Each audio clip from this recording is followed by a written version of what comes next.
Welcome to Guy Aitchison's Reinventing the Tattoo Community. I don't know where you're beaming in from, but you can always download this at the Apple Store or the Google Play Store. The app is pretty easy to use, easy to install, and will keep you informed when all these All these events are events. happening.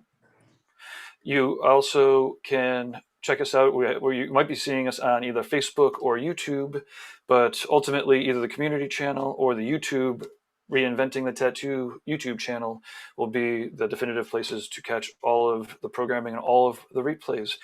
This is the Reinventing Drawing Group, Sunday afternoon, 1 p.m. Eastern with Jason Leeser.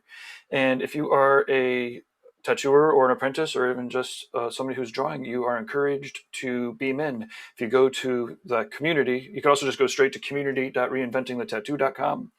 One of the pillars of this community are these live events, and the listing for the Zoom link is right there.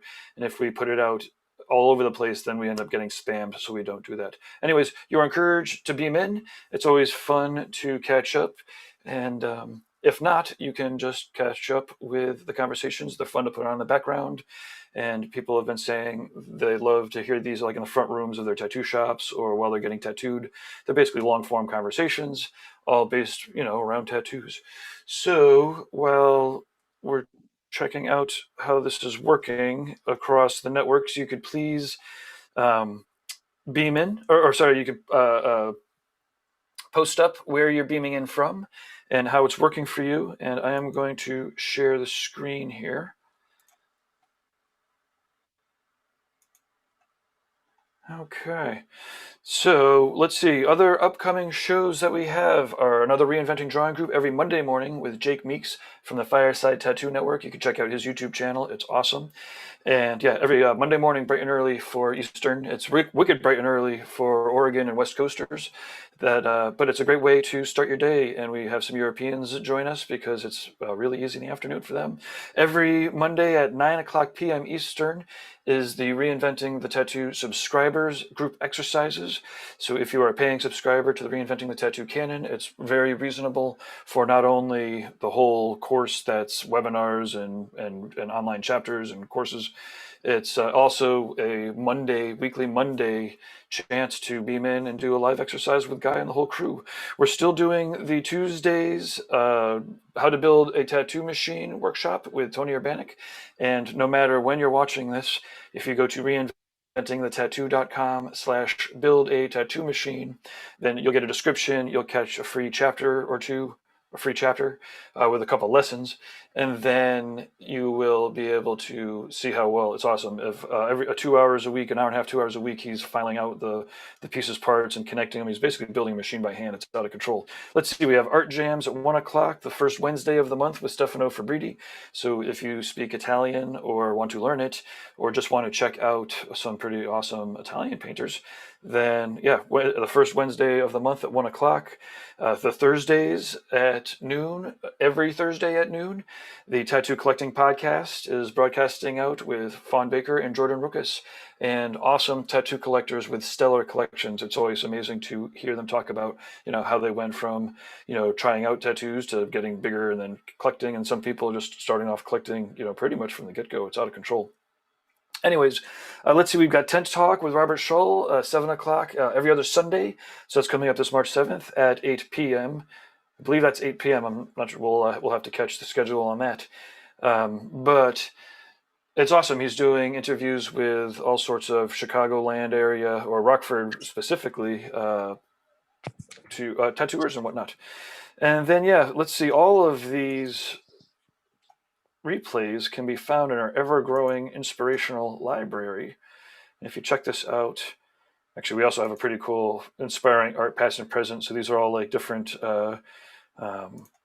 inspirations of artists and stuff that we are all digging. And that's ever-growing. But we're here to check out the video library.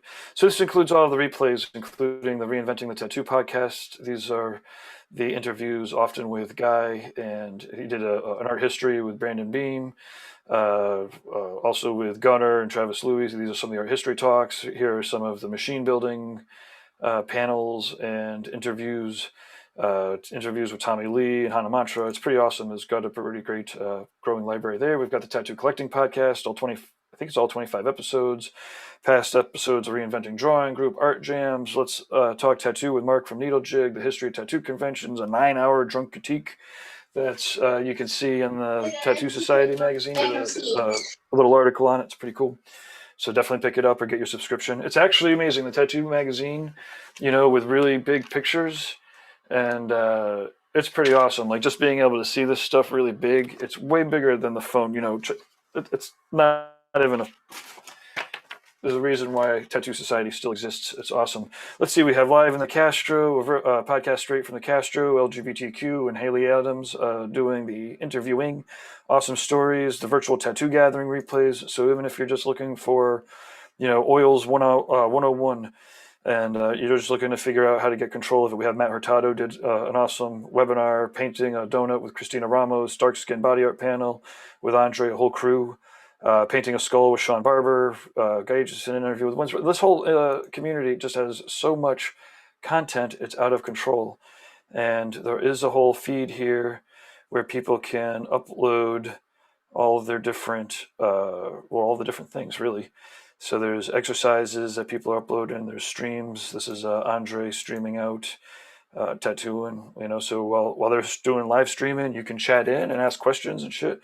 It's pretty awesome, and there's every post has to go into a specific spot, which means unless this isn't the critique spot, there's no politics or dinner spot, which is pretty amazing because I get on all of the other spots and I'm like, oh man, I want to fight some people and I don't want to do that, and they post up awesome artwork here and I'm like, this is awesome. I want what's best for you.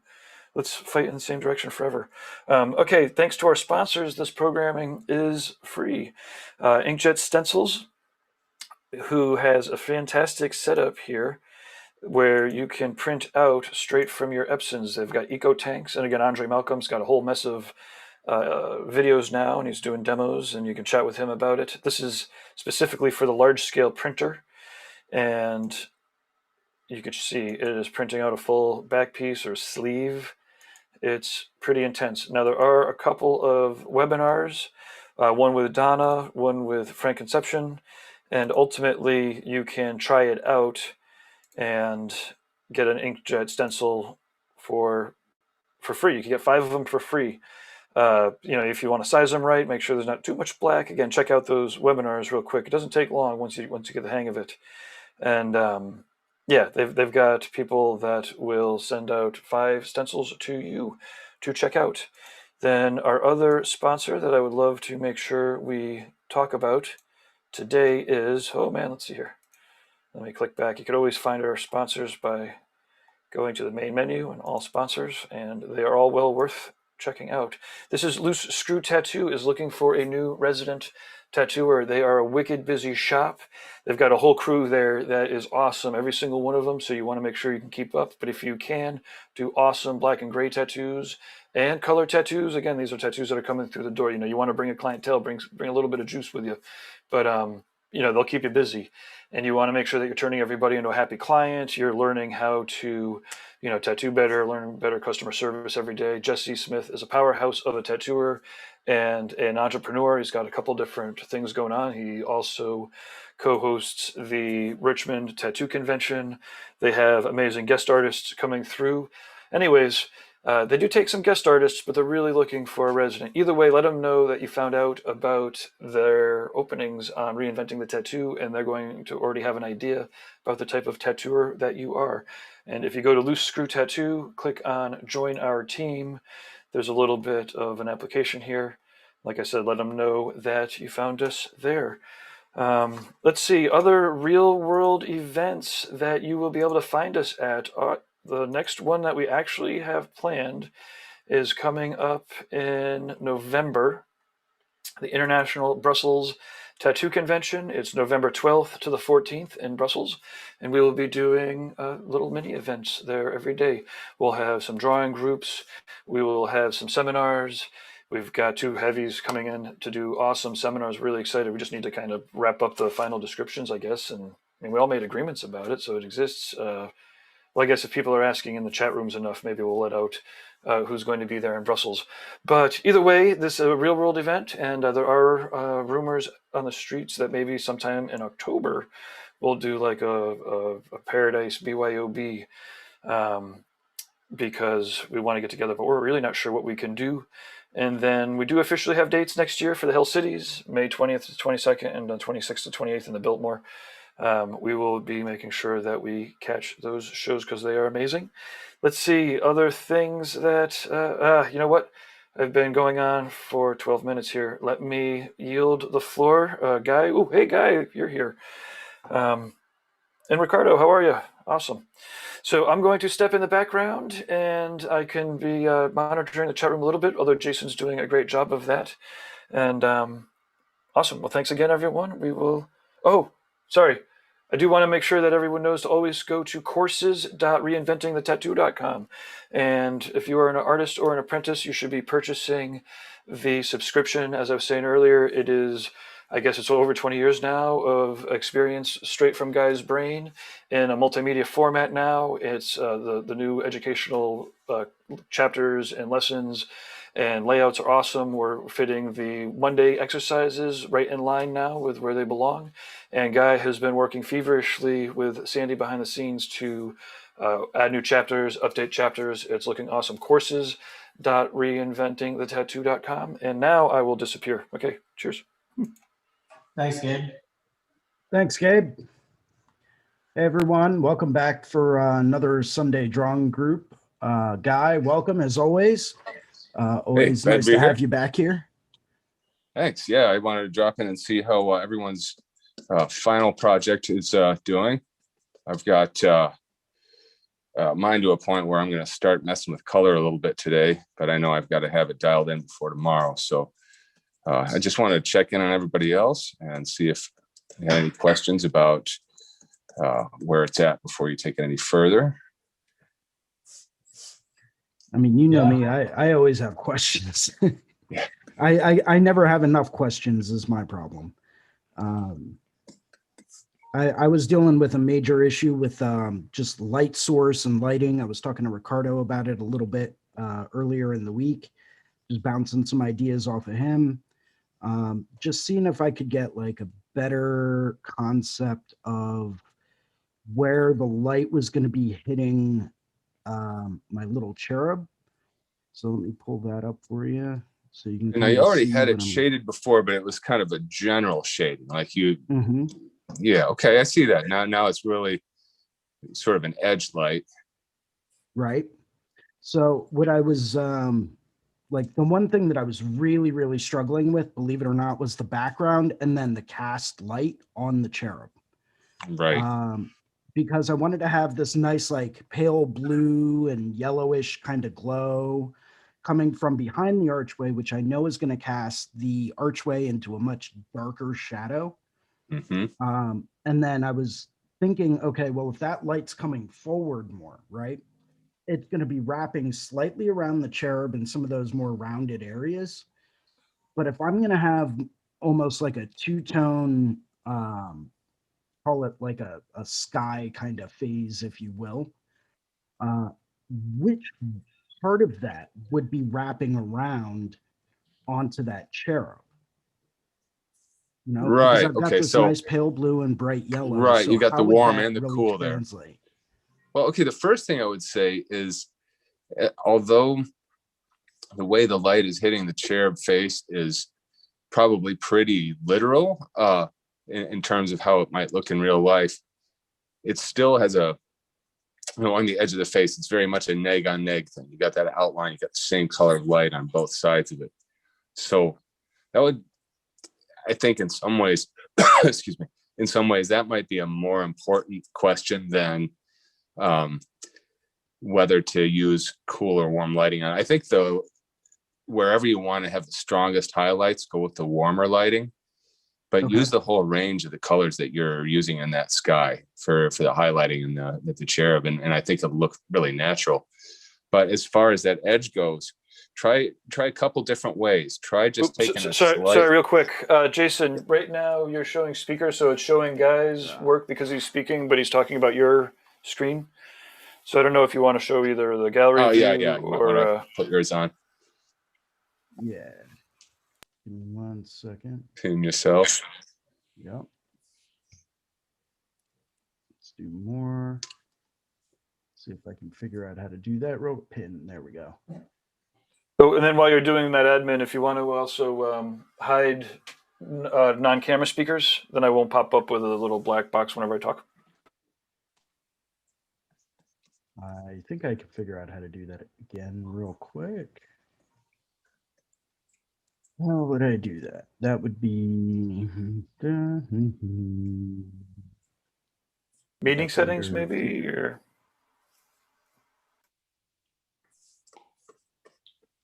It's always great figuring this stuff out in the middle of a broadcast.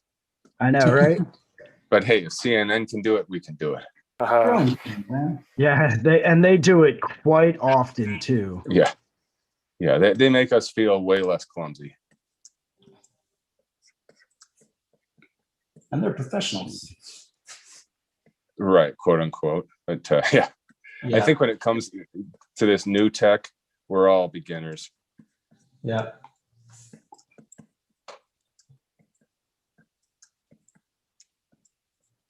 Okay, so in the meantime, we do have people saying hello from Brazil. A couple people saying hello from Brazil. Max says hello. I imagine that's a way to say hello. Maybe hello. Okay, we've got Elliot says, good afternoon. My dream is to get a tattoo. And then we've got a couple of thumbs ups in the group there.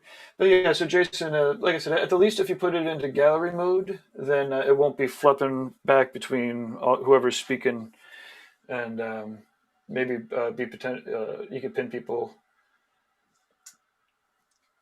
Okay. But anyway, So yeah. I'll remove that pin. We should be in gallery mode. Are we? Right now, No. well, I'm not sure because when I swipe back and forth, I get different views. So I'm not sure what the. No, Guy, that's public from me is. to talk about what's going out. And right now it is going Gotcha. out in gallery mode. Gotcha. Okay, great. Cool. All right. Excellent. So yeah, what I was saying is just in terms of that pos-neg relationship of the face against the sky, you've got a line and you've got that very light sky color on both sides of that line. So you want to ask yourself, do you want to go a little bit darker behind the face up to that edge or a little bit darker inside the face up to that edge, just so they're not the same value? And then experiment with, different ways of lighting it once you do that. Like if you go fairly dark against that edge, it'll really make that light behind it look more luminous, but at the same time, then the face becomes partially silhouetted. Right. And then you'll have to, work harder at picking out the details that you want to really pull into the highlights versus your other approach, which would be to go a little bit darker with the sky color behind the face. And, even if it's only 10 or 15%, just deepen that whole gradient and then keep that edge of the face, nice and light. Either of those would work. They would give you two distinctly different moods. And then you just have to ask yourself which one seems to fit your vision of this thing better. I always like to keep an open mind with lots and lots of things. So, we can always bring this down a little bit more, maybe even a little bit further into that nice golden yellow tone. Yeah. I have to say, this is one of those features that recently I've started to use a lot. In Procreate is the alpha lock feature. And it is incredible. Because tell me about alpha lock. Okay, so it's a little thing that I've started doing. I'm actually going to spotlight myself or pin myself so that everyone can kind of see what I'm doing a little bit better. Yeah. So you're in Procreate, right? And say you just want to edit the current pixels on a specific layer, right? So I've got this nice yellow burst coming behind the cherub, and I'm going to play around with that a little bit because I have my nice light blue background, which I can switch on or off. So I want to go through and I only want to edit those pixels, but I don't want to make it go outside of that current range, right? Right. Yep. This can be really helpful. So if I was editing, say, just the black shadows on the archway, I can go through and do that. And it's only going to edit the pixels that are currently painted in. There's two different ways to do it. You can tap on the layer and choose alpha lock, or a really quick shortcut that I found, use 2 fingers and just swipe to the right on the layer. And you'll see a checkered background appear and disappear. Okay. Nike. Right? So it's going to lock the area that you work in to just the pixels on that current layer. It's not going to edit anything else. It's not going to expand it. It's not going to go anywhere beyond that. It's only going to work in those little pixels that are currently painted in. You know, Yeah, it doesn't really matter what else you do on that layer. So right now I have it set on drawing assist, but if I have an asymmetrical design set up on drawing assisted, it will take those current pixels and it'll do symmetrical designs within those existing asymmetrical areas. So you can really start to have a lot of fun with it. So alpha lock basically is a way of isolating what you're working on and not affecting other things. Handy. Yeah, it'll help keep you from having to erase a bunch of stuff later and everything like that, basically. Like, saves you a lot of time, sounds like. Absolutely. So let's go back to gallery view. So yeah, I think if I tone that down and just make that a little bit of a darker yellow, or a little, even just a little bit more saturated, I'll keep it on the same kind of spectrum. I'll just make it a little bit more saturated. And then that should give me a little bit more of a contrast and allow the light edge along that cherub to really kind of stand out a little bit. Yeah. And then it's up to you how far you want to push that. Just think it does need to be pushed a little bit. Well, let's see what we can do.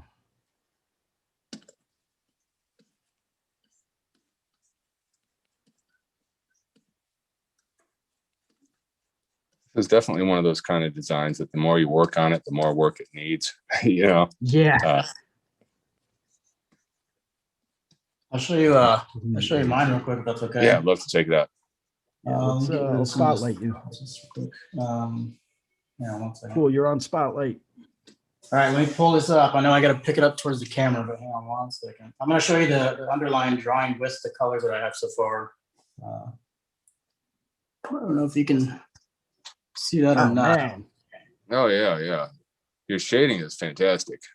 I Thank you. really like the forehead shadow, look at how that archway, man. drops those eye sockets in. The archway's got really good directional. Yeah, the directional lighting in this thing is over the top. Okay, cool. And then thank you very much. I appreciate that, man. I'm working on, a few different layers like Jason was talking about. A lot of this stuff is in its own separate layers. So I'm going to go back through. I've just kind of washed color through it right now. Yeah, that old red pencil color. Right. And I'd like to keep it close to these tones here, like these like flesh tones, like peaches and some oranges and stuff like that. And I'm going to throw a little bit of like some like burnt browns, kind of like for some of the receding areas in the roses and stuff, especially behind the framework here, because I don't want it to be too dominant, but I want it to kind of fall back a little bit more too. And so basically, the farther back they get, the less saturated the red's going to be. Yes, exactly. Yep, you got it. And the same thing with the cloth, more towards like the back area here. Yeah. And then underneath the arm back here to kind of, I want to try to eliminate a lot of the line work in the piece and kind of make it like more edged than anything else. Right. I see what you did with that really dark edge with the left side of the hair. Where that's popping in front of the background. Yeah, with that kind of contrast, who needs an outline, right? Right, and that's what I was thinking. So I'm glad to hear that, because I've really been focused on just the edges of this thing as much as possible, and it's been really fun because it creates that shape and that depth without having to use a lot of outline and stuff too. Yeah. So, and I think, I mean, you've been, I'll take your advice, but I think when it comes to tattoos, it kind of, what I've noticed from my tattooing is it helps with the time, like longevity, as far as the longevity of the life of the tattoo. If you have those dark contrasting edges, it acts like line work would work. You know what I mean? In my opinion, but. Well, you know, it's kind of like line work plus some, you know, because it's a line, but then it just keeps going, fades in. And, you know, for example, Marcus Lenhard, he lines everything with a, you know, like a 7 round, and then goes back in and shades it in such a way that by the time it's done, you don't really see any of those lines. Right. Yeah. But they're certainly there, you know, the strength of them is there, but then it's just been further added to by having, you know, all this strong shading around it. Right. It's kind of like I like to think of it as the blueprint for the overall image more than anything else. Not like not that contributing factor to it. I want it to be more of like the foundation of what it is that I'm trying to show. Yeah. Yeah, exactly. Cool. Well, it's kind of great. I have one comment, and this is a relatively minor one. If you look at that cast shadow across the forehead, right, and it follows, you know, kind of drapes over the nose, and it angles down on either side of the nose. And then as you get towards if you go towards the right, that shadow kind of strongly coincides with the curve of that little bit of its back that you see between the face and the wing. Yes, I do see what I mean. So yeah, you could either, you know, nudge that shadow around a little bit, or nudge that, you know, curve of the back around a little bit, or both, split the difference so that those curves don't coincide. They should clearly be 2 different shapes. So what I'm understanding you're saying is like the silhouette of the back. You think it'd be a good idea, because I do see that now. Now I see what you're saying. Like it lines up with that shadow, and so from a distance, it almost looks like it's the same shape, right? Okay, yeah, right. It looks like the bottom half of the face is transparent, and you're seeing that through it. Yeah. Okay, I see what you're saying. Yeah, cool. All right, so just offset it just a little bit more, soften it up.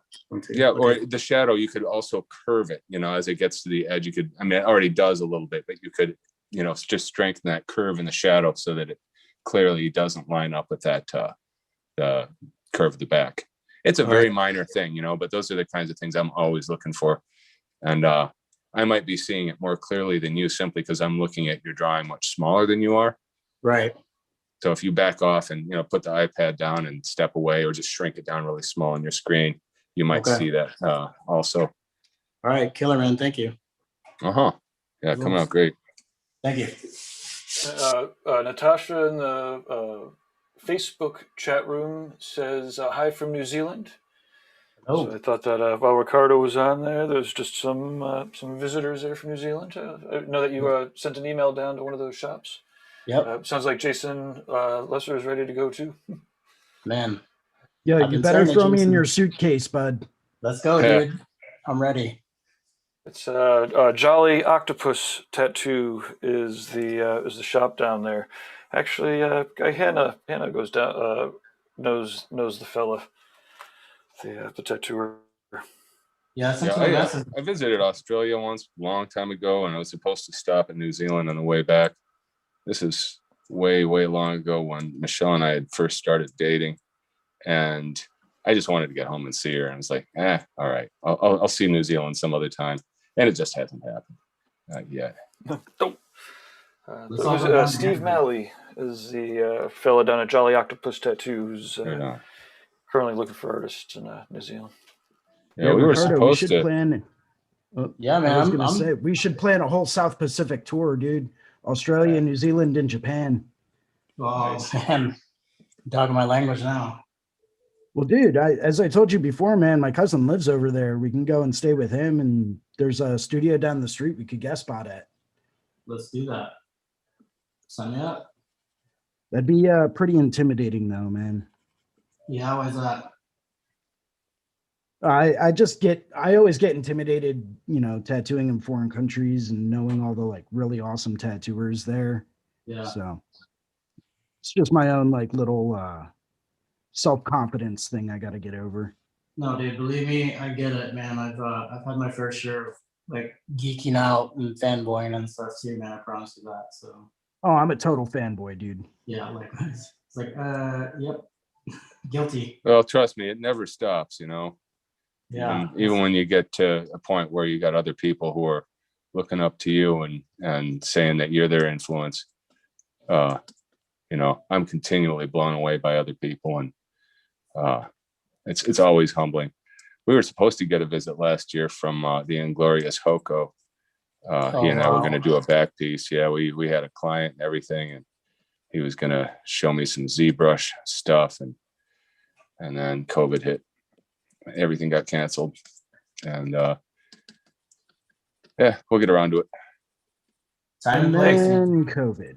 Hey, guy, there's a new subscriber who just posted up an outline and might be interested in some hints for Nice, yeah. where to go with it. Should Let's check it out. what Jason, do you have the Kira's? I can pull it up real quick. This is she's just shifted over from apprentice to tattooing maybe a month or two ago, Nice. and Welcome. it's a good spot for there to this is on one of her freebies, one of her victims. I never really knew when my shift happened. At some point, I just realized I was in there full time. There was no ceremony or anything like that? No, Yeah. no. There was the time I got paid for a tattoo the first time. And I think at that point, my boss figured it's game on. He had a habit to support. He needed to keep me busy. Yeah. You came from the same timeline that I did, man. So it was funny. So here we go. Here's the line work Let's check it that was out. brought up. Oh yeah. And it's kind of hard to, I don't know if I can zoom in really. Well, I've just kind of pinched to zoom in. So yeah, I can see it pretty clearly. Yeah, I mean, I guess my first question would be what you're planning on doing with the space around it. Because it does have these surrounding tattoos, and there's going to need to be some kind of harmony between them. And even if it's not going to be like an elaborate background or anything like that, what ends up happening is those totally untouched spaces end up standing out more from a distance than the tattoos themselves. So you want to ask yourself how you're going to address that. Even just a little bit of a soft cast shadow down into the right of this. And then the way these items are bundled together, you're just going to want to make sure you shade them in such a way that you can see those distinct different shapes from a distance. Jason, can you zoom in on the image? I don't know if I can. You should be able to just click Open Map of Plus to zoom in. Okay, I guess you got it. Yeah, there you go. Now it just resized on me.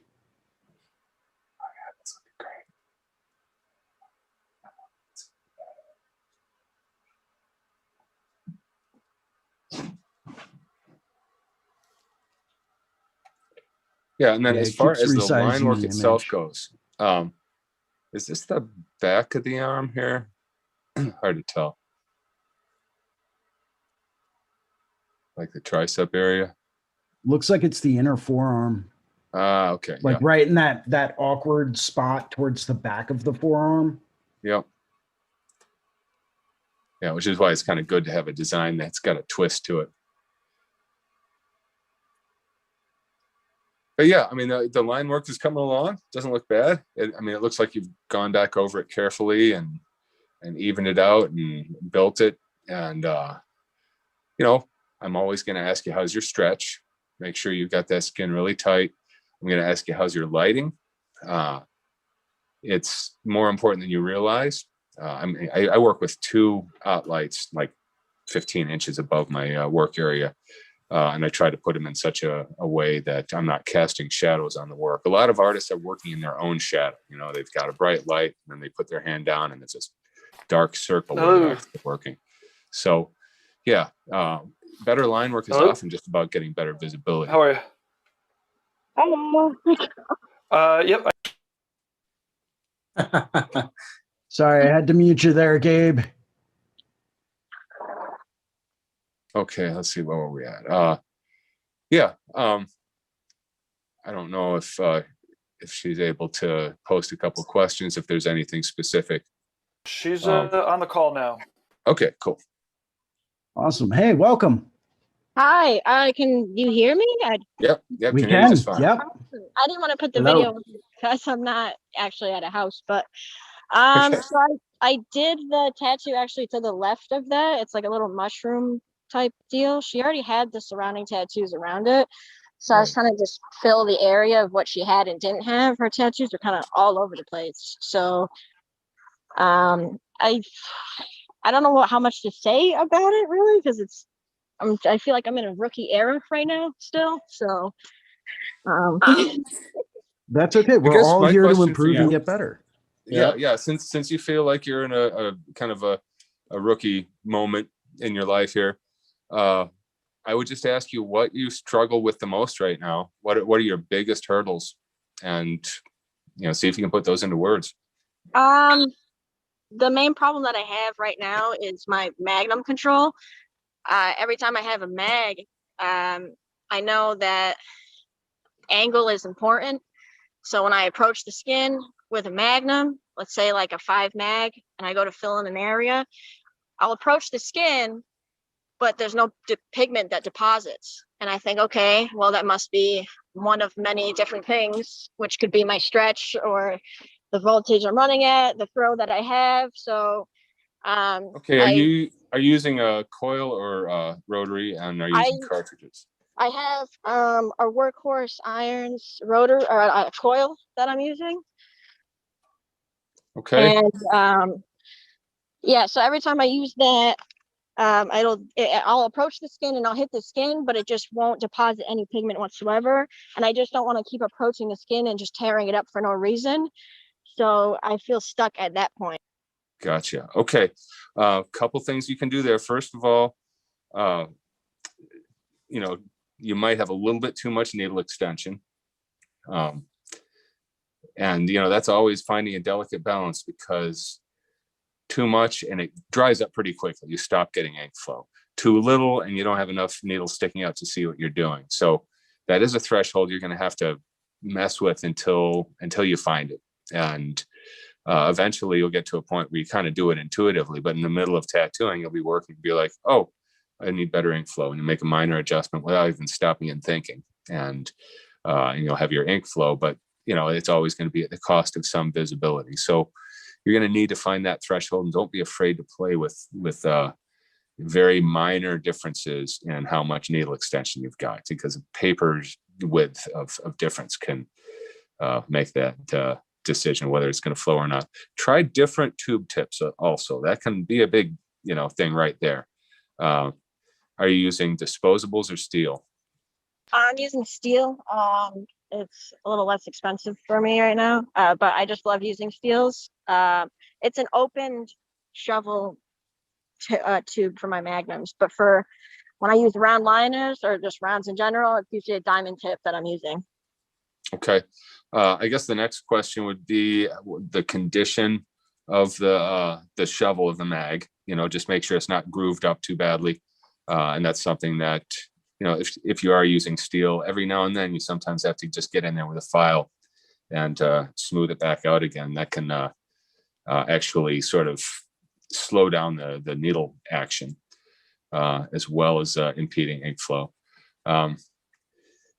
Sometimes you'll have to bend the needles back a little bit so they ride the back of the tube more smoothly. If they're floating too much, sometimes that can affect your ink flow.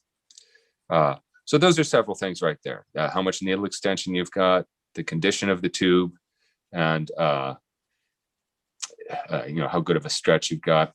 But another thing that you could do is just try out different tubes. Invest in a few different makes of tube until you find that tip that gives you the ink flow that you want. It's not only about ink flow, it's also about sometimes the tube tips are just so big and clunky that it just the tip itself feels like it's twice as wide as the needle group. And so some tube makers are better about that than others. Honestly, right now I know a lot more about cartridges that are available than the current makers of steel tubes. So I can't really give you a brand recommendation there, except sometimes you just need to try a few things until you find what works for you. Yeah, that's why I feel in the rookie move, because I don't really know what does and doesn't work yet, because there are some things that I feel like only doing it can teach you. So yeah, well, You- definitely play with that the depth. That's going to be the big thing.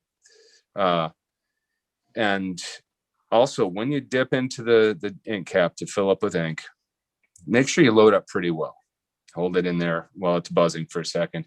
And, even double check, look at it to make sure the tube has got a good load of pigment, because if it's only a little bit, that's also going to affect how much flows out. Yeah, I noticed when I was watching some of your the webinars that you sometimes don't run your machine when you fill your cap. So I didn't know if there's a difference between when you run it or don't run it is that Well, purely? okay, so when you run it, it's literally scooping it up in there and filling it. Now, when I'm dipping between, let's say I've filled up mostly with orange and I want to make it a little bit redder, then with it not running, I might touch down into the red, and then I'll run it, right? And that'll mix it all. But if you touch down in it while it's running, you'll scoop up a lot more than while it's not running. And there's pros and cons to both. When you're doing mixing in the tube, there's going to be times when you only want to add a little bit of color. So that's going to be the main reason I'll do it not running, other than if the ink cap is just low and I don't want to smack into the bottom of it with the needles. Perfect. Oh, You okay. know, Guy, do you mind So- if I suggest a couple things too? Would that be all right? Oh yeah, Okay? please. Weigh in. What's her name? This viewer? Yeah, my full name is Kirsten, but you can just call me Kirsten. Kier. Hey, I think we've corresponded a couple times. Yeah. Hey, so you're using a coil machine. Do you know if it's set up for black and gray or color? So I only have two machines at the moment. So I have one liner and one shader, and that shader is a color packer. Okay. It's a hard hitter. It hits real hard, you said? Yeah. Okay. Yeah, I was wondering if that might have something to do with it, because I know sometimes the contact screw can come loose sometimes, and that will increase the gap for the armature bar to travel, and a lot of times it won't have enough push on that downward stroke. Yeah, I gave my shader a tune-up because I know you said to make sure that, give them a tune-up and make sure they're running good. And Yeah. my armature bar on my shader was actually very crooked. So I had to fix that with the Line it up. with the armature bar little lineup tool that I have. So I was thinking maybe that could have been the problem as to why that's happening. I was like, well, that explains a lot. Okay. And a lot of times there's some buildup on the end of that contact screw too, and you might want to take a file to it and just kind of give it a couple scrapes, Or And even some memory cloth. yeah, and then a lot of times you can clean off the tops of the coils itself underneath the armature bar, almost pinch it down on a piece of, like he said, memory cloth. Pinch the armature bar down to the top of the coils and then kind of pull it through to clean off a lot of that excess. It's funny. I fuzz used to and do stuff. that with just using a business card, Yeah, because it doesn't take much. The emery cloth, you don't Yeah. want to swipe on it too much, or you're going to change your gap. yeah, Right. exactly. Yeah, you got it. Yeah, there's a lot of little technical things about it, but there's some other things that you can kind of dial in. And you want to make sure that there's not a big indentation on the front spring underneath your contact screw too. Check that spot as well. I know I used to have some problems with that. There was a couple machines that I had where I think it was a capacitor that might have gone bad on them or something like that. But man, the old Hux Spalding machines used to burn through front springs all the time. Yeah. Oh yeah. Yeah. Just all and the you would time. you'd be working and suddenly, Yeah. what? And you'd look at it and it would just be falling off. Yeah, exactly, man. And you have to tell them, give me 30 minutes. I got to cut a new spring for this fucking thing, So, Yeah. I'm going to be a minute here. Yeah. Go exactly. go to the bar next door. I'll see you. Yeah. Sorry, we're experiencing technical difficulties. Right. Please Yeah. hang tight. So Yeah, guys, so- I am going to have to cut out pretty soon. I just wanted to see if anybody had any final comments or questions, since we're going to be reconvening tomorrow. Yeah. Killer. I mean, I should be all right. I'm going to keep working on pushing and pulling this contrast a bit more and adding some more texture to it, and just seeing what more needs to be done. I may post it up, in the community and just, get some other opinions on it later on this evening and just kind of take a look. While I take a break from this and start working on a 3/4 sleeve I have to draw out for Tuesday, which I Yes. barely started. Back to real life. Yeah, right. So, I may post it up for some critiques a little bit later and just get some other opinions on it. But other than that, Right. I think what you answered before with, the lighting and, where color would actually be hitting and creating more separation and value. Probably going to be working on that for a few more hours. So, Right on. Yeah, I thought I was going to start messing with color here, but yeah, this is definitely one of those open books. There's no end to it. Real quick before you go, Guy, Christina Christie is in the chat room. Says, All right. Hey, Christina, how you doing? Hi from Canada. We miss you guys. And Jerry P is also from Cheers from Newfoundland, painting while chilling. Oh, real quick. So while Kirsten's on the line, if she did a color study or even a black and gray study of that, would there be a little bit more room for some critique or idea where she's going to give her? Absolutely. I mean, if there's any questions about where you want to go with it, yeah, taking it to at least a value study, it's just going to give us more to talk about in doing a critique. I have the mushroom that's to the left of that tattoo. I already have that up. That's the only like finished part on her at the moment. But I will post the color study I have of it, and then we can talk about that whenever. Oh yeah, and I'm looking forward to seeing the finished tattoo also. Yeah, I hope it goes well. Sometimes if you bring in your tattoo in the stage it is now, and then just draw right over it in it, then you could kind of do some of the experimenting with it without actually needing to experiment on the people. Well, clearly, you don't want to experiment on people. Anyways. Not too much, cool. Anyway. Well, hey, Jason, thank you for hosting, and thanks everyone for showing up. And sorry you got to run, but we got science class in a few minutes. So thanks again, and we'll be seeing you guys tomorrow night. Take it easy, Guy. Take care, man. Video so fun. Yeah, what an awesome dude. Right? Yeah. Always super helpful. Yeah.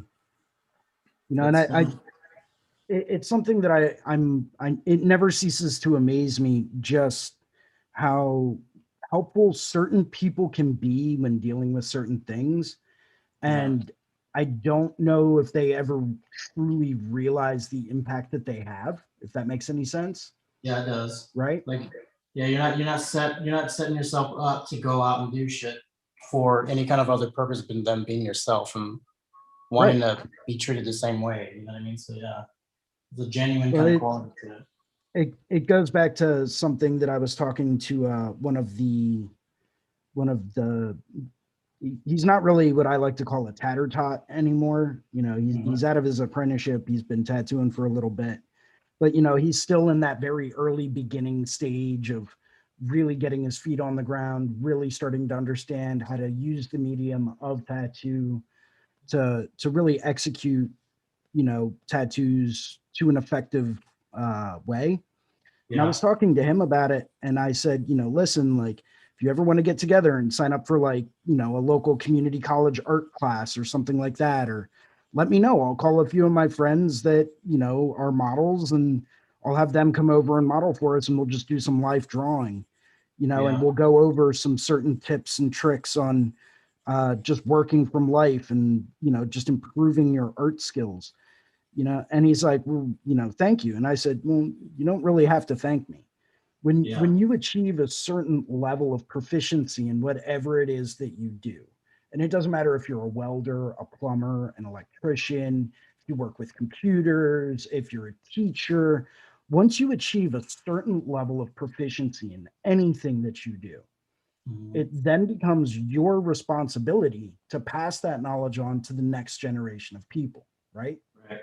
Because without that succession of knowledge, that knowledge becomes lost to time. Right. And if that knowledge becomes lost to time, then it's almost like it didn't exist, to begin with.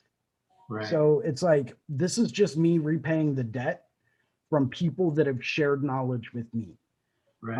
And it might be something as subtle as like, oh, hey, by the way, if you're going to do this, try this. It may be super helpful. Like, if you really want to saturate that skin with color and cause very minimal skin trauma, pick your machine all the way back, man. Just take it low, take it slow, and just plow that field. Yeah. And sometimes it's just little things like that are just foreign concepts to you initially, that, in my opinion, can make all of the difference in the world. Yeah. And some people just don't realize the impact that they have on us when it comes down to passing that knowledge along. Right. So I always like to make sure that, you know, I acknowledge that. And don't get me wrong, I'm Joe Nobody tattooer from, you know, Bumblefuck USA. You know, I have a lot more I need to learn as well, but I have learned quite a bit so far. So if I Yeah. can pass that knowledge on to help benefit the next generation of tattooers, I'm going to do it. Like that's why I'm here. Yeah, it makes it, you know, there's a lot of, when you do know what you're doing and you can share it with other people, there's a lot of knowledge inside of that as well. You know, like when you can teach, it kind of, you learn it from a different perspective even, you know what I mean? It's what I've noticed for sure. Like you might be able to, once you can verbally explain the technique to somebody, it kind of allows you to understand it even more. Does that make sense? Like there's a lot of layers It of depth does. to that. Yeah. Yeah, it's pretty incredible. I agree with you, man. I think the trick is to find the, you know, when the people come to you that you can tell that they really want to learn too, you know, like they're there and they're willing to do whatever it takes for them to kind of be able to share that with you, you know? Right. It's an earned kind of Yeah, quality to it for sure. So and you get a lot of old school guys that are out there nowadays and they're like, oh, well, you know, blah, blah, blah, blah, blah. You know, you don't tell them anything because that's your magic and that's how you do what you do and blah, blah, blah. And it's like, yeah, dude, that might have been fine and dandy in the 80s, but like times have changed. Get with it.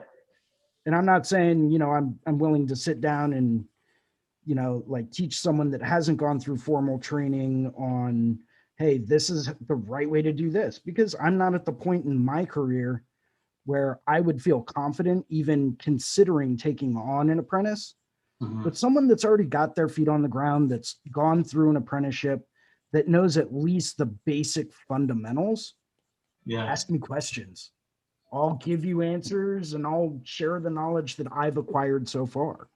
yeah. You know, if I know that you've put that kind of effort in, bring it on.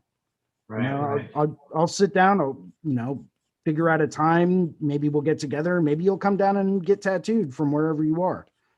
You know, I think that's one of the, yeah, go ahead. you I'm never sorry. know. Yeah. You know, you mentioned come down and get tattooed. I think that's one of the best ways to kind of get in and start speaking with people. It's definitely, you know, come in, man, hang out, tell them your ideas, let the artist draw something up for you. You're there for a reason. You know what I mean? You like their art, something about it spoke to you. You know what I mean? You can go in, get tattooed, pay what you need to pay, and then start making your way. That's a good way to get started. Is just start getting tattooed by them, you know? Oh, dude, that's so when I was going through my first apprenticeship, because I, like, lesser known fact, I went through two of them. The first one I went through, which got me a lot of, you know, industry contacts and helped me get my feet on the ground and taught me what I needed to look for in a good apprenticeship. You know, it wasn't exactly a success for one reason or another. It was a lot about, you know, the money grab and, well, I'm just going to try to get their money and then I'll find some reason to like get rid of them or whatever. But, you know, I learned a lot while I was there and took advantage of that. Then I went through a second one, which kind of picked up where they left off, which was awesome. But, you know, it was one of those things where one of the things I picked up was, hey, if you're trying to learn how to tattoo, go get tattooed. Yeah, exactly. Get tattooed by as many different people as you can. Yep. And get tattooed by people that are like way beyond your skill level, right? Yeah. Because and ask them questions, because you're paying for their time anyway. Right. Ask them as many why are you using that black? What grouping is that? Is that medium taper or long taper? Why do you prefer that grouping over, say, something similar? You know, are you using bug pins or standard pins? Or why are you using that color company? Is it because it was available and you're at a convention and, you know, hey, you know what? I forgot this color and here's something comparable from another company. So just needed to grab that and give it a shot. Or are you actually specifically choosing that company of pigments based on, you know, saturation, based on pigment density, based on what the company stands for, how long they've been around. You know, or are you just picking it up because it looked like a really cool color and you wanted to put that color into the tattoo?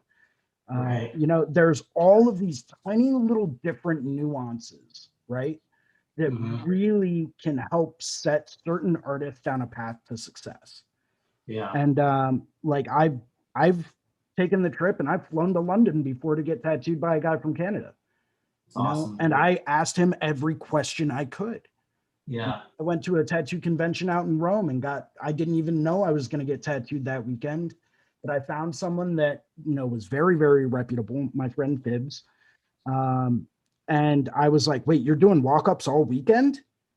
Really? Sitting down. Do you have time to tattoo me? Because that would be awesome.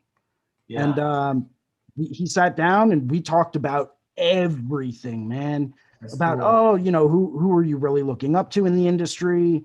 You know, what Yeah. kind of style do you do? What kind of style do you want to do more of?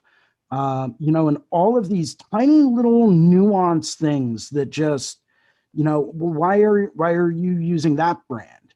I'm using this brand of needles because, you know, I've used them several times and I believe in them and they are incredible. I don't know if they're more stiff. You can't really, you know, we had a discussion about, you know, sometimes you just can't really put your finger on what separates this from this, Yeah. but this works way better. Right. So sometimes you don't know the technical reason why, but you Yeah. know that it's a far better product. Yeah. And we talked about all kinds of stuff like that. And literally, I turned around as soon as I got back from Rome and said, okay, what do I need to order?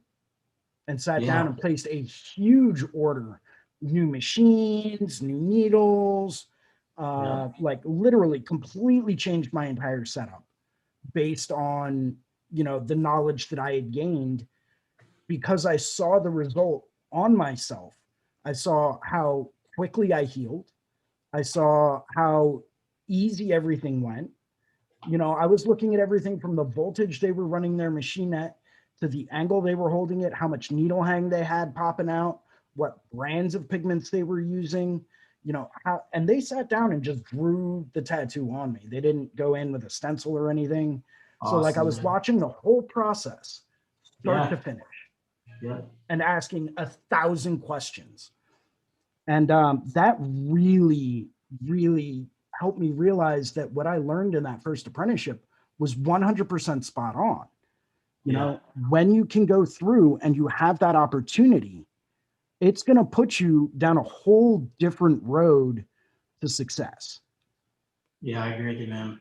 You know, it's funny because you said that because I remember going to tattoo conventions when I was in my earlier years of tattooing. After about 6 or 7 years, I'm like, man, I hope that I'm doing this right. You know, like the tattoos are healing pretty well and everything like that, but the technique was always in question for me. So like when I would go to the conventions, I would just kind of walk around and talk to the artists and like ask them if it's okay if I watch them work and stuff. And they're like, yeah, you know, so you're just kind of hanging out, shooting shit and watching their movements and stuff like that, dude. And like you said, you know, it's kind of like I think you made me remember what we talked about a little while back about images and them being abstractions as far as you reproducing them, right?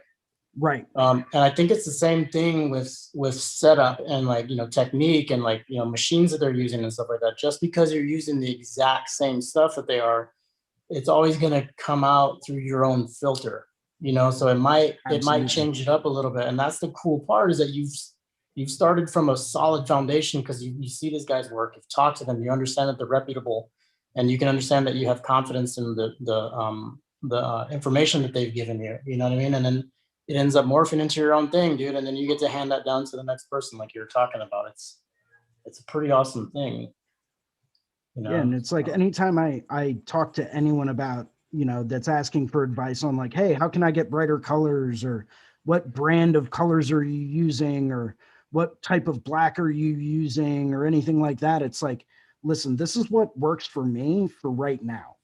You know, Right. I'm not sponsored by anyone. I have, you know, zero loyalties to anyone. If I mention a specific brand, it's because I believe in it, I've used it, and it works well for me. Exactly.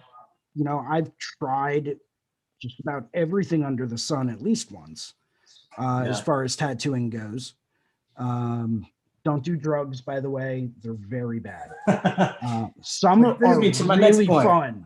Crack Some is are bad. really fun, but they're not good for you. Well, So PSA right there, public service announcement. health-wise, not good for you. Other ways may be good for you. I mean, you can open up parts of your mind that sometimes you don't want to open up. Where would that door even come from, bro? Yo, don't even get me started on that, man. Right? I know. That door has always been there. Yeah, exactly. Oh shit! Now you're really getting into it. I like it. Yeah. Let's keep So going. anyway, back on topic. Yeah. Not that talking about drugs isn't a blast, but trying to stay on topic here. Today's talk is about tattoos and art and stuff. So There's a whole after we'll get hours into group just for recreational that. things Yeah. another time. Sounds good. I'm there with you. I'll play along. Let's go for it. But it's like, I've tried all kinds of different setups and machines, and I mean, I literally have a huge box of coil machines sitting right next to me that I haven't touched in years. Like Aaron Kane machines. Oh man, that's awesome. Ernie D's. I've got some. I've got a whole bunch of them in there. I've got a whole bunch of Ernie D's, a whole bunch of Aaron Kanes. I've got, I think, a couple of sets of fairies. I've got Soba, a couple of John Clarks. I mean, I've tried them. I've tried all of them. I've tried all different types of rotaries, from Bishops to Neotats to Inkjectas to Cheyennes. I actually own the Cheyenne 10th Anniversary Spirit, the Sol Nova, the Sol Terra. I had the original Cheyenne pen when that came out. I've got just so many different ones, man. And they all have their own unique feel, and they have their own unique, purpose, in my opinion. To me, the biggest challenge wasn't necessarily so much what are you using, it's how are you using it. That's exactly it. Yeah. Right. That's the biggest thing to me, right? Because I've seen guys blast out some of the most silky smooth and beautiful black and gray renderings in tattoos you have ever seen, using a machine that I was always taught that you never want to use this for anything but color. Yeah, and or it's liners. Yeah. Huh? Yeah, exactly. Like, how does that happen, right? So I then really started to sit back and ask myself, well, okay, if it's not necessarily what machine are you using, but how are you using it? How are these guys using it? Because that, maybe I could take that and apply that to something else. Right. So it really starts to bring up the question of, what's the kind of look you're trying to achieve, and how are you going about trying to achieve it? Because I'm a huge person when it comes down to, what are, being able to achieve different effects using different things, but using the right tool for the right job. Right. Right. But at the same time, I can make any tool in my arsenal work. It's something I kind of touch on in this little blurb I'm writing currently, which I need to get back on at some point in time in the next day or two. But it's like, we all have tools in our toolbox, right? And not just machines, but little art tricks that we use all the time. And it's those art tricks that allow us to be able to execute and achieve whatever it is we're trying to achieve. But if we don't have the right tool, then we kind of have to figure out, okay, well, how can I take this tool and make it work? Right. Say you only have two machines, and one's built as, like an absolute old school hammer color packer, right? Well, if that's what I have, and I've got a liner, that's a nice medium speed liner that hits pretty well, that I can run almost any grouping with. It's like, okay, well, if I have only those two machines, how can I achieve these super smooth photorealistic black and gray tattoos? How can I do that? Right. And figuring out a way to do that with what you have, I think, in all honesty, that's part of being a tattooer. We're not super rich. We're not. Yeah. You know, we're not going out there and saying, oh, well, I use this $1,000 machine for this. I use this $1,000 machine for that. I use this $1,000 machine for this. Yeah, I own a lot. Most of the ones I bought were used at like half price, if not below half price. Right. So like I'm saving a lot of money every time I get a machine, but there is no one specific answer, because you can have someone turn around and say, oh, if you only have an old school hard hitting color packer, right? Something that could easily drive a 10 penny nail through a 2x4. Yeah. You don't want to use that for black and gray. Some Right. guys out there can, more power to you. Yeah. I wouldn't use that. I'd turn around, I'd throw a bug pin mag in my liner and just use that. Yeah. That's Because that's going to give me a nice kind of softer airbrush gradient. It's not going to hit and cause anywhere near as much skin trauma.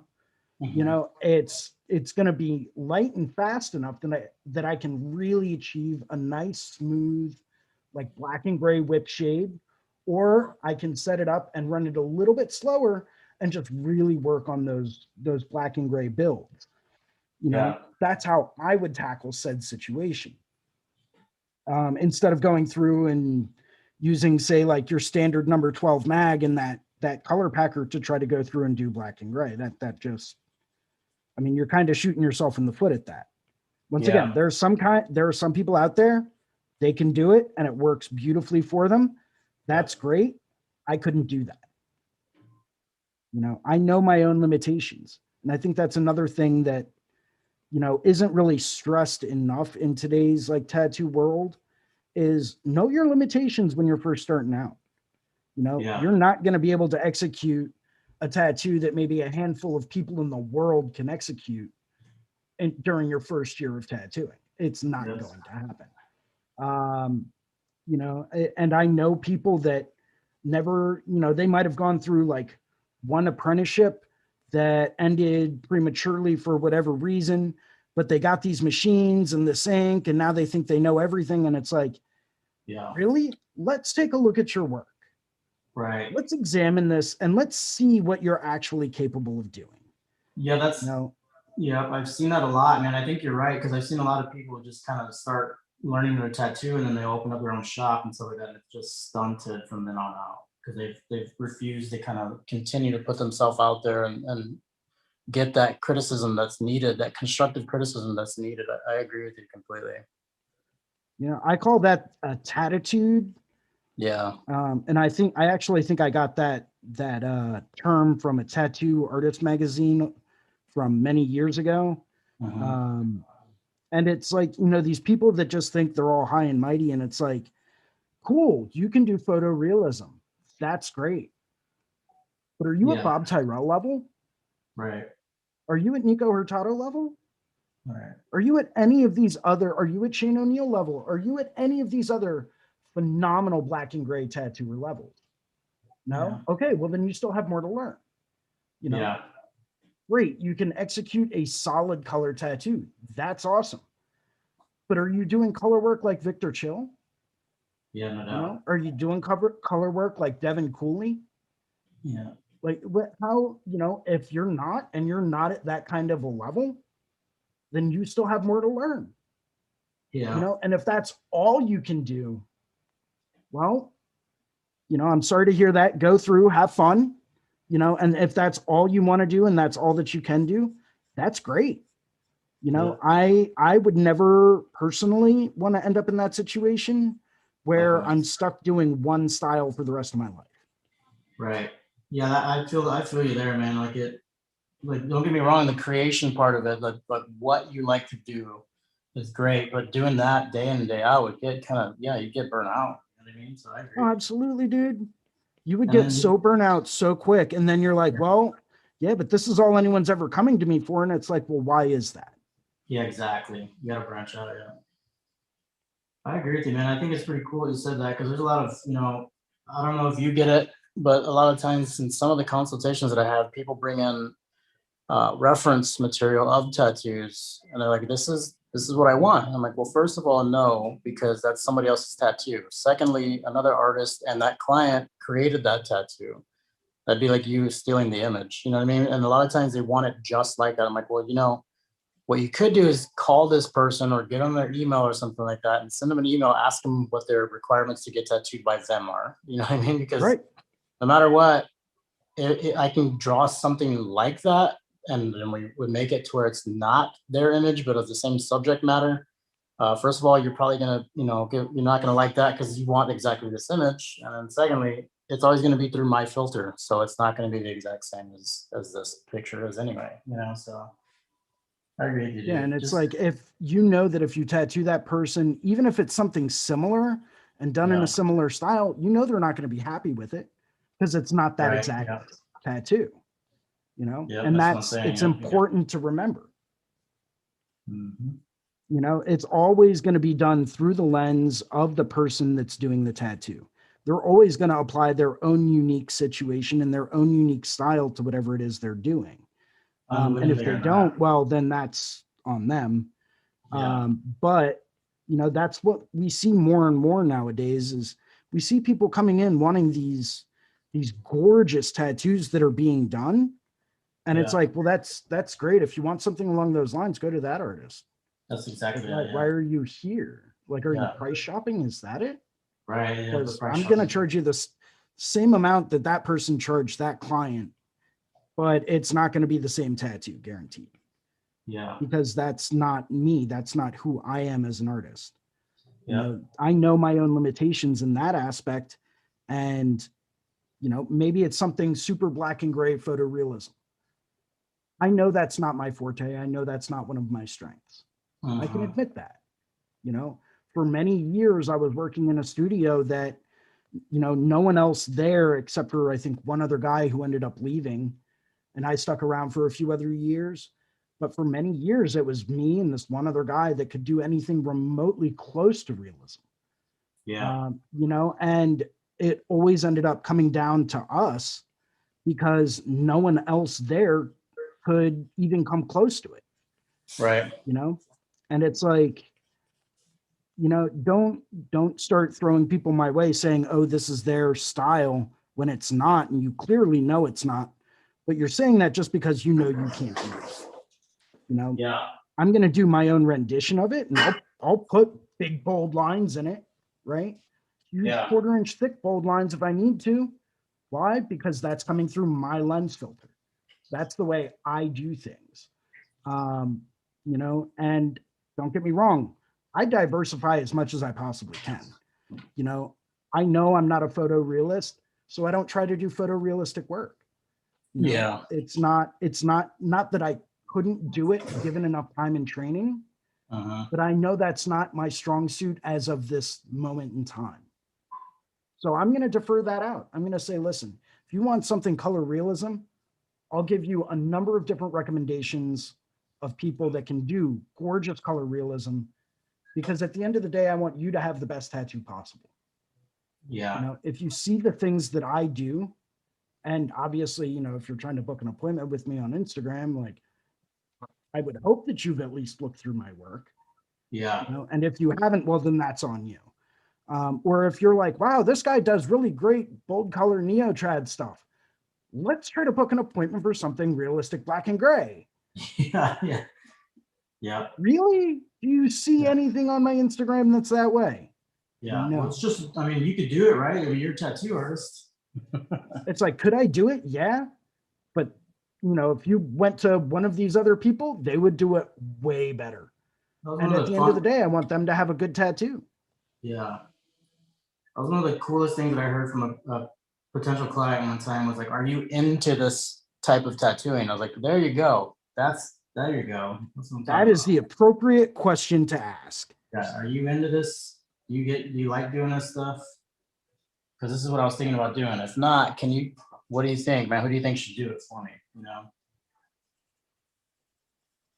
Perfect. Yeah, that is an appropriate question to ask. Not necessarily can you do it, but are you into it? Yeah. Is this something that's going to get you excited to tattoo me? And I look for that enthusiasm, man. And the past few times I've gotten tattooed by different guys, I'm like, listen, I chose you to be my tattooer because I know the work that you do. Mhm. Not because, you know, I'm in the area. Most of the time I have to fly and book appointments with people months in advance. It's like, Yeah. I didn't choose you to be my to do this tattoo for me because you're local. I didn't choose you to do this tattoo for me because I thought you'd give me a deal. I didn't Yeah. choose you to do this tattoo for me because, you know, I didn't have other options. I chose you because I like your work. Right. And I know that no matter what it is you do, you're going to kill it, you know, and you're going to produce something that you're really excited about, you're going to absolutely knock out of the park. So I don't really care what the subject matter is. You know, I don't really care if it's, you know, a big flying dick and balls. Like, I don't care. I've told that to people before and they started to wipe a stencil away. And I'm like, no, but what we have there is fine. Yeah. You know, Have you it's ever- like, You're like, you know what I really want? I want this stick of butter with some butterfly wings on it. Get it, man?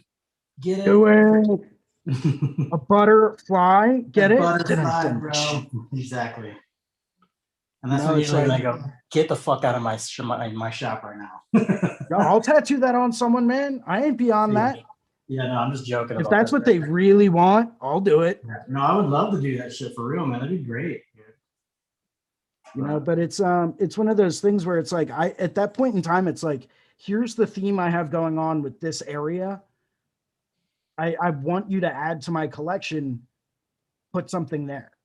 You know, Right. if you draw it on me, cool. You know, if you have something that you've really wanted to do it. You know, I'm not going to complain because I'm here to collect a piece from you because I know Yeah. you're going to kill it no matter what you do. Yeah. I actually ended up getting a tattoo on my right thigh done by a really awesome dude named Denny Besnard out in San Diego. Mhm. And I'd gone there and I'm like, cool. I'm thinking like, we do like a snake and a skull and like a chrysanthemum or like some chrysanthemum petals with like some nice flowing Japanese style water. Like that would be awesome. Right. Because he's got a very Euro Japanese style. And he's like, yeah, we can do that. This was a few days before my appointment. Right. I always try to get into town a few days early, meet up with them, get a vibe from them, you know, and just like, you know, just hang out, pick their brains, watch their process, watch them work, maybe take some notes, you know, while they're working on someone else. Obviously, I ask them beforehand, but, you know, some people don't. And they're just like, oh, no, I'm just here to watch, man. It's like, well, you never asked if you could. Like, you just kind of sat down. Right. Kind of weird. Yeah. Yeah. No, I don't know if you're just trying to like stare at me and ogle me the whole time. Because, I mean, why would you want to do that? Yeah. I'm not the most attractive person in the world. I know this. So if you're ogling me, there's something wrong with you. That's fucked up, Jason. It's the truth though, man. Like seriously. Oh, dude, it's fucked up. I'm not even kidding. I can admit that. I'm man enough to admit that. I'm Oh, not the dude. most attractive man in the world. That's crazy. You know, so like, okay, cool, fine, whatever. But we sat down and you know, I was watching them work, you know, went back to where I was staying that night and you know, just sat down and started thinking about it, getting super excited for it. And I got this email from him. And he's like, hey man, listen, I know you said you were open to ideas and interpretations. He said, I just had this guy screw me over for this $1,000 appointment on Monday. Like, just wanted to toss it out to you, see if you were interested in it. You know, his loss is your gain. I'll give it to you for the same price that I quoted you earlier today, which was, you know, less than $1,000, which was absolutely insane in my opinion. I'm like, wait, what? Really? All right, sign me up. And he tossed out this idea of doing this like dragon koi, right? He's like, obviously I'm going to take it, I'm going to reformat it for, you know, your thigh instead of this half sleeve that it's supposed to be. He said, but if you want it, it's yours. Just wanted to see if you were interested. And I said, dude, I'm in, man. Like whatever you feel like putting on me, I'm all about it. Like my goal here, once again, I came to you, I flew across the country to get tattooed by you because I like your work. You know, Right. I'm not here because I want you to do one specific subject matter on as a tattoo. I'm here because I love your work and I want to get a piece done by you that's yours, something you're excited about, something that, you know, you really want to do, because I know I'm going to get a better quality product out of them. And he Right. was like, oh, right on, man. That's great. Dude, I'm super pumped to do this one. I was really disappointed on Monday when the guy no showed on me. Yeah. And I was like, well, hey, guess what? You now have an opportunity to do it. Like, I hope you still have that same enthusiasm for it. And he's like, dude, I cannot wait. He came in on his day off, Yeah. right, to tattoo me, spent twice as long tattooing me than he originally thought he was going to, but Yeah. he still charged me the same price he told me to. You know, obviously I tipped him almost 100%. Yeah. Yeah. I mean, But, and he tried to give it back too. I was like, wait, what? No, yeah, you no, dude, earned that. that's for you, This is bro. your day off, man, and you came in to tattoo me. Yeah. Like, yeah, but you flew across the country, and I was like, no, you had said I can only get you in a month and a half from now. I would have showed up in a month and a half from now. Yeah. That's cool, man. That's what it was. You know? Yep. That's cool. It's something that he's proud of too, though. You know what I mean? Like he was so excited about that image and stuff, and it worked out. Like it was like serendipitous almost, even, you know? Right. Yeah, but he had a major impact on me as far as tattooing goes. So I Oh, give yeah? him the most props ever. We just had a question pop up in the chat box from Carlos. Carlos wants to know, how was the process for you to get to that point of finding your style and people starting to get tattooed by you because of what you do, and not just because you're close to them or price or whatever?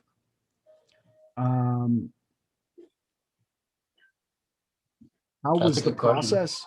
How or what was the process? Because they're two very different answers.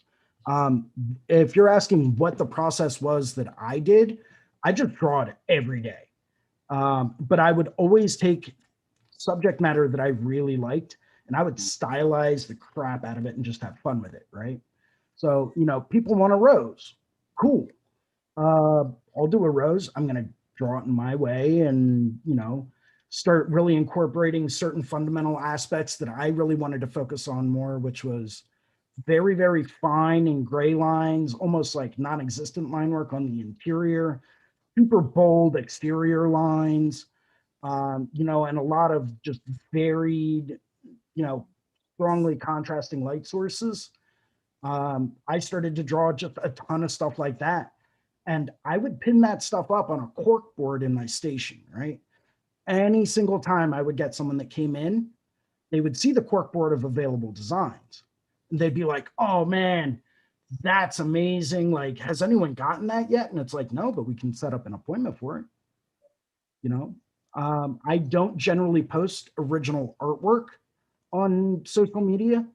There are a lot of, you know, art thieves out there and tattooers that are like, oh, that's cool, I'm going to tattoo that on my next client, screenshot, you know.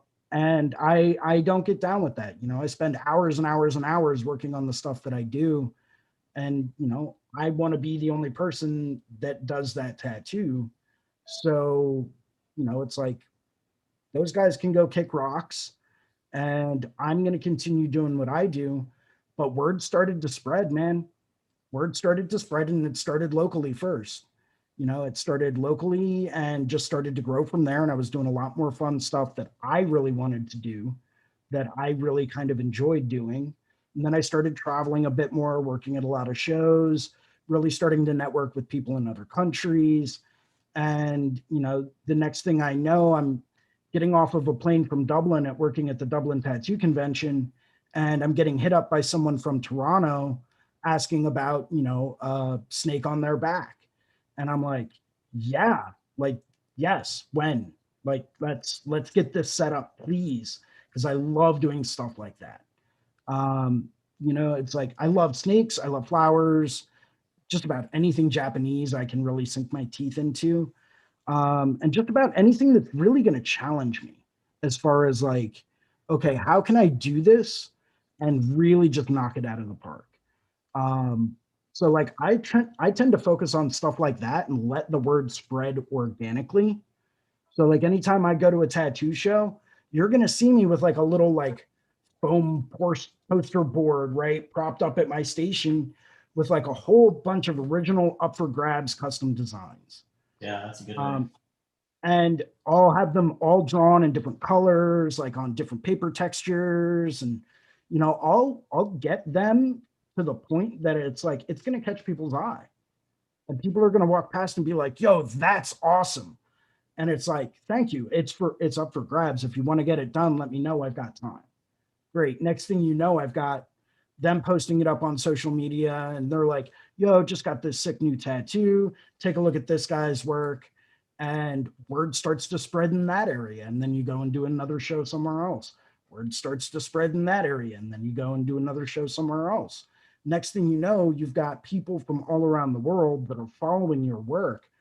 And inevitably, people will start to fly out to get tattooed by you. You know, I've got people regularly that drive over an hour and a half just to get tattooed by me. You know, it was a long journey, but they love the work that I do. You know, they've specifically reached out to me to get tattooed in that way. And it's like, great. But it all started by just drawing every day and just starting to draw the stuff that I really wanted to do more of, you know, but I wasn't drawing on an iPad. I was drawing by hand. Yeah. Because people want something tangible to see. You know, if they can pick up a piece of paper and look at the drawing that you did, they love that. If they look around your station and they see artwork that you painted, you know, or drawings that you've done that you've decided to frame, they're going to see that and they're going to be like, whoa, you did all of this? Like, you know, when can I get something else done? Like, I don't know, come draw something. Like I see all the artwork you've created, draw something, come up with something for me, you know, and the bigger the design that you draw and render, the bigger you're going to get to do tattoos. You know, if you draw it, they will come. But it all starts by having something tangible for them to look at. People aren't going to want to sit down and flip through your iPad, you know, and be like, oh, that's cool. It's on an iPad. Like, whatever. You know, they're going to want to see something, you know, drawn by hand. So if you work on an iPad like I do, go through, sketch it out on the iPad, get your line work down together, right? Print it out full size, take a piece of tracing paper or vellum or heavyweight drawing paper, whatever it is you want to work on, lay that over top next to a window, let the light shine through it, use that as a light box if you don't have one, and draw it by hand. Do a full-sized hand-drawn rendering of it. Pin that up at your station. People are going to see it and want to start getting stuff like that done. Guaranteed. It happens every single time. I agree, So, man. real quick, there's a comment or a question in the chat room here. Carlos Scripton asks, how is the process for you to get to the point of finding your style and people starting to get tattooed by you because of what you do and not just because you're close to them or price or whatever? Yeah. So I started traveling a lot. That was one of the steps that I did. But once again, it all started with drawing. You know, start drawing and have a ton of stuff that you want to tattoo. You know, if someone comes in and is like, well, that's a cool angel, but like, I want this angel. And it's like, well, here's an angel already drawn. What do you think? You know, I always try to take their idea. I'll draw my own version of it. Cool. You want St. Michael. Awesome. Great. Let me come up with my own version of it. You know, guaranteed you'll be happy. It'll be original. You'll absolutely love it. Cool. They'll come in and they'll see 3 drawings that you've done of St. Michael, right? That you want to tattoo, and you know you want to tattoo them because you've drawn them. You know, so you can turn around and say, cool, here's 3 different versions of St. Michael. Which one do you like the most? Awesome. They pick one, you tattoo it, you enjoyed tattooing it. There you go. You get to do something you love. They got an awesome tattoo and they know what kind of work you do. If they're insistent on getting a specific style, say they want something super photorealistic, you know, let them know that, hey, that's not necessarily my strength, and I want you to have a good tattoo. If that means I gotta refer you out to someone else, that's what I'm going to do, because I'm thinking more about you than I am me. People love that, because it's showing that you care about what they get done over what you want to do. And they're going to Ricardo, do inevitably you turn have any around and say, advice for this transition, or? Yeah, I agree with Jason in a lot of ways. You know, a lot of it can be very individual, man. That Jason was talking about traveling a lot. I think that's a really big one for me. I've always been kind of apprehensive about that, to be honest with you. It's more recent for me than ever that I've started reaching out the way that I am, and this forum is making it great to be able to do so. But traveling is a big one for sure. And you know, you can kind of overcome a lot of things that may block that process for you while you're doing that. And a lot of times it's being open to criticism. You have to be able to put your things, you know, your images out there. And then I think with me for sure is like, whenever I draw something, I feel like it's part of me. So when somebody is going to give you some criticism, whether it's negative or positive, you can kind of take it the wrong way, but you have to kind of get past that. That's one of the things for sure. The other one is, I think it is important to have a sketchbook. I think it is important to carry a piece of paper and a pencil around with you. And like, just when you get that moment of inspiration, just draw. And even if you don't have that moment of inspiration, just draw what you see and just stay in the practice of it. And don't just draw one type of style. Try not to do that. Try to draw as much of everything as you can. And then when you sit down to draw what you would like to create, or a certain neo-traditional style or a black and white realistic style, all of that practice, all of that effort is going to become like a muscle memory thing with your hand and your brain coordination, your eye coordination at some point, and it starts to just develop in its own sense. So I think that's why whenever we see a lot of tattoo artists that we look up to, some people, and I hate those guys for being this way, but they can just do it right away. And it's awesome. But that's true for every field. The person that plays guitar can pick up a guitar and never done it before, and they're like already writing songs, you know what I mean? So, but if you're not like one of those people like me, you got to put in the work, man. You have to draw all the time. You got to keep that end goal in mind. But know that throughout all this other creation, you're gonna get stronger, and you will get to that point where you create your own style. That, and the other one is no matter what you're drawing, always keep it handy. When you get some downtime, man, just set it all up around you. Put it up tape it up on a wall somewhere in your shop, in your studio, or at your house, somewhere that you sit down and you chill and you relax a little bit is a good place to put it. Like if you have, you know, if you're a coffee drinker in the morning, set it up in your kitchen, man, next to your coffee station or something. And just take a look at everything that you have been creating and start letting it kind of sink in. And there's this unspoken word that kind of comes through to you where you realize what you're actually interested in. And that can help with a lot of direction on its own, because sometimes we just draw shit and we have no idea why. But that's part of the beautiful part about it. So in a long, drawn out way, that's what I would recommend for sure. If that makes any sense. definitely, man. And I'm sorry if I was up on my soapbox a little bit ago. Not at all, dude. Not at all. I think I don't think you came across like that at all, man. I think you were talking about like, you know what, I get the same way, dude. You start going and you don't want to stop because it just starts spilling out. You know what I mean? So that's totally cool. I get exactly where you're coming from. I'm the same Don't way. get me wrong, Ricardo. I wasn't apologizing to you. I was apologizing to all the other people watching. Right on. Cool. Killer. Yeah. Yeah. Sorry about that, guys. You're absolutely right, man. You're right. Yeah. You get onto that one track mind where you're just sitting down and you're like, I got to get this out. Like, this is information people need to hear. And next thing you know, you're like me and you go off on tangents and you forget what you were originally talking about. Which is what I feel like I do a lot, dude. I mean, you do. We all do to an extent, you know. Thank you very much. Yes. Tell me how it is, buddy. I mean, it's good though, man. It's all about the sharing of information in this community, and that's what I really, really love about it. Yeah.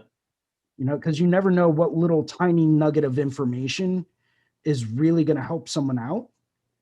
You know, and it's like sometimes it's that one little nugget of info that just really makes all the difference in the world. Yeah. Yeah, for sure, dude. I agree with that completely, man. Yeah, drawing has always been something that I've just always had an interest in, man. Like I remember, being in school, dude, and always handing in tests and stuff like that that would have just scribbles of anything that I was drawing at the time. A lot of hands. I used to draw a lot of hands when I was younger for some reason. I don't know why, but a lot of hands and a lot of just like little, kind of graffiti faces and stuff like that. My teachers were always getting pissed at me. They're like, "Is this what you're doing? Are you not? This is why you're getting like a D in this class, man." I'm like, "No, it's just boring." So, but I moved around a lot as a kid too, though. You know what I mean? So every school was always different. But drawing was the one consistent thing that always fell into place for me, for sure.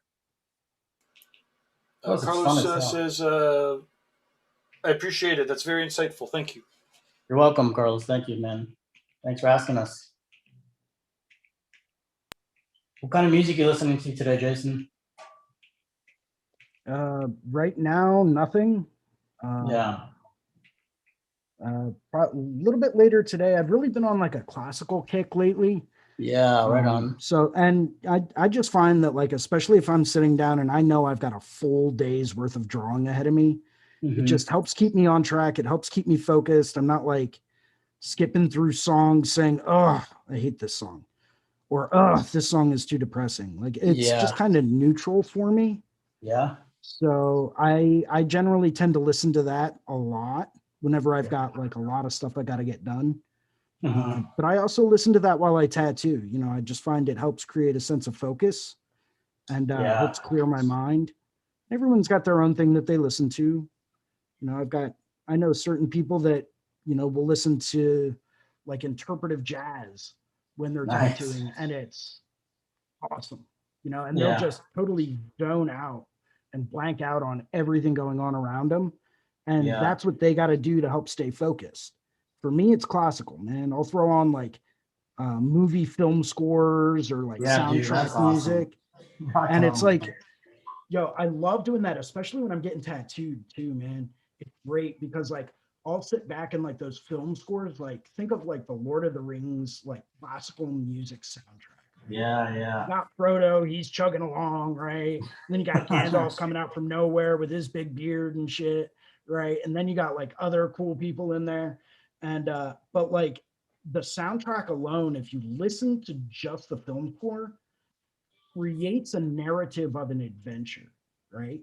Yeah. And because it creates and paints that kind of a narrative in your mind, just with the mood that the music has, it can help, while you're getting tattooed, it can help your mind to go on a mental adventure while you're getting tattooed. Oh, yeah, for sure. And that's kind of the way I approach it, because it's like every time I get tattooed or I'm working on a massive piece that I need to be like completely zoned into, I'll throw something on like that, because for me, it's an adventure, right? I'm going on a journey through this tattoo, and it's going to help keep that momentum going while I'm working on it. Right. Yeah, it totally just gets you in that groove, right? Like, dude, especially when you're getting tattooed, man, because there's some moments where you're just like gritting the teeth, but if you're into it and the vibe's right, you just kind of fall into the table, dude. Sure. Absolutely, man. I actually found an 11-hour mix on Spotify. 11 hours. Damn. Yeah. No lie, awesome, dude. And it's got some of the greatest, like just, it's time to zone out and just get shit done. Kind of music I've ever heard. And it's awesome. All like really, really great. Like it's got the Jurassic Park theme song in there. It's got a Transformers theme song. I think Wonder Woman's in there. Nice. Star Wars. It's got like the Army song that you hear in all the commercials with like I think it's a flugelhorn that the guy's playing. But it's like all of this really cheesy, just like classical, like really you're listening to that kind of music. Right. It works so well. Yeah, I can get down on some you know what I've been listening to lately like that is the Interstellar soundtrack. That's pretty good one. That one's a really good one, awesome. Man. Yeah, it's so good, dude. And like of all things, the fucking Tron, the new Tron one that Daft Punk did a little while back. That's not too bad. I Yeah, don't usually buddy. get into electronic music that much, but that one's pretty good, dude. And I know exactly what you mean. People come into the shop and they're like, man, what the fuck are you listening to? I'm like, dude, I'm getting in my space for you, bro. Just chill out. Sit Right? back. Give it a second, man, before you start judging me and shit. It's like you don't have to listen to death metal while you're Yeah, doing yeah. a tattoo. It's Yeah, not not a all the requirement. time. I'm sorry. no, exactly. You don't have to do that. Yeah, man. Where's the metal, dude? I smell the green soap, but where's the metal? Like, chill out. Right? bro. Yeah. Take a step back. It's okay. It's all right. You're gonna be okay. We're gonna hold your hand through this, bud. It's all right. Right? And actually, Yeah. I find a lot of times if I'm tattooing someone, say I'm working on a huge side panel or whatnot, Mhm. right, which is not a fun area to get tattooed, Oh, obviously. no. You know, especially when you know you're going back in for multiple sessions and all that stuff. But Yeah. I often find for my clients, a lot of times it can actually also be helpful to kind of put their mind at ease as well. Yes, absolutely. And I will literally make it almost like a spa experience for them, where Yeah, they come dude. in and they're like, what is this? The sounds of gentle rain. Yeah, yeah. Dude. And like, yo, they just sit down and they're like, that hurts, you know, Yeah. but it does help calm them down and it doesn't really put them on edge. And because of that, I think they sit just a little bit better. Yeah, dude. Man, I have a lot of clientele that's like pretty much my age or a little bit older or a little bit younger. And a lot of them have kids and like this busy life, man. And they come in and they sit down, they get tattooed for 4 or 5 hours at a time. They're like, man, I gotta be honest with you, this hurts, but this is so relaxing at the same time, dude. It's incredible. Right? Exactly. Yeah. Kira, thanks for joining. What up? Oh, we can't hear you. We can't hear you, but it seems like your microphone is on somewhere. So maybe there's a Bluetooth disconnection, but be careful, you're driving. Is it better now? Can you hear me now? Yes. Yes. Okay. Yes. Everybody. Yes. Please be careful while driving. Yeah. That's better. Actually, I think your microphone might not be all that great. Hold on. I'm now having trouble hearing everybody. That's okay. I was just talking nonsense anyway, so. I'm listening to, have you ever heard of Dead Meadow? There we go. Now I can hear everybody. Hey, welcome. How's it going? Yeah, I 100% agree, by the way, about the music. I do the same exact thing, and I always have to look up at my clients and be like, I'm sorry of my weird choices of music, but the classical music is much more relaxing for me and for you. Yeah. Precisely. Plus, give them a little bit more of a broadened horizon as far as music goes too, right? So Yeah, exactly. Yeah. And usually when I know that somebody's gonna be getting tattooed in a tough spot, I'll usually like put a movie or something on because usually they'll pay attention to that and then they'll forget that they're actually in a lot of pain. So it gives me the time to just get in what I need to get in for them. yeah, I do that a lot too. Yep, likewise. Yeah, Ricardo's got like a 60-inch TV in his studio. Yeah, dude. Is that 4K? That better be a 4K screen. Dude, how did you know, man? Have you been coming in here when I'm not here or something or what? Because yeah, it is a 4K for sure. Dude, I'm here Dude, all the time. Like, and I love it. Ridiculous. So, yeah. It's great, man. And clients love it, dude. Like they're like bugs to a fucking bug zapper. You know what I mean? Like they're just mouth wide open, staring at the movie, and we'll just shoot the shit about pointless movie trivia to each other. You know what I mean? It's fucking great. Right. You know, when we had, I got all of the equipment at one point for the tattoo gathering, like all the video cameras and the, you know, hooking them up to the TVs specifically to do seminars.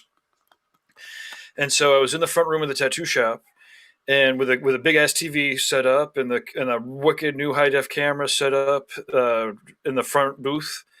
So when there was as I started it, you know, and I was trying to figure out the battery kept running out or whatever. I don't know. I was fucking around with the camera a bunch, and then I finally get it all hooked up. And so the TV is like all the chairs and the TV are all against the wall. So your back's against the wall, and the TV's also against the wall. So as soon as the TV goes on and starts showing the the tattoo that's happening in the front booth, the people that are sitting in the chairs literally like get up, turn around, and start looking at the TV.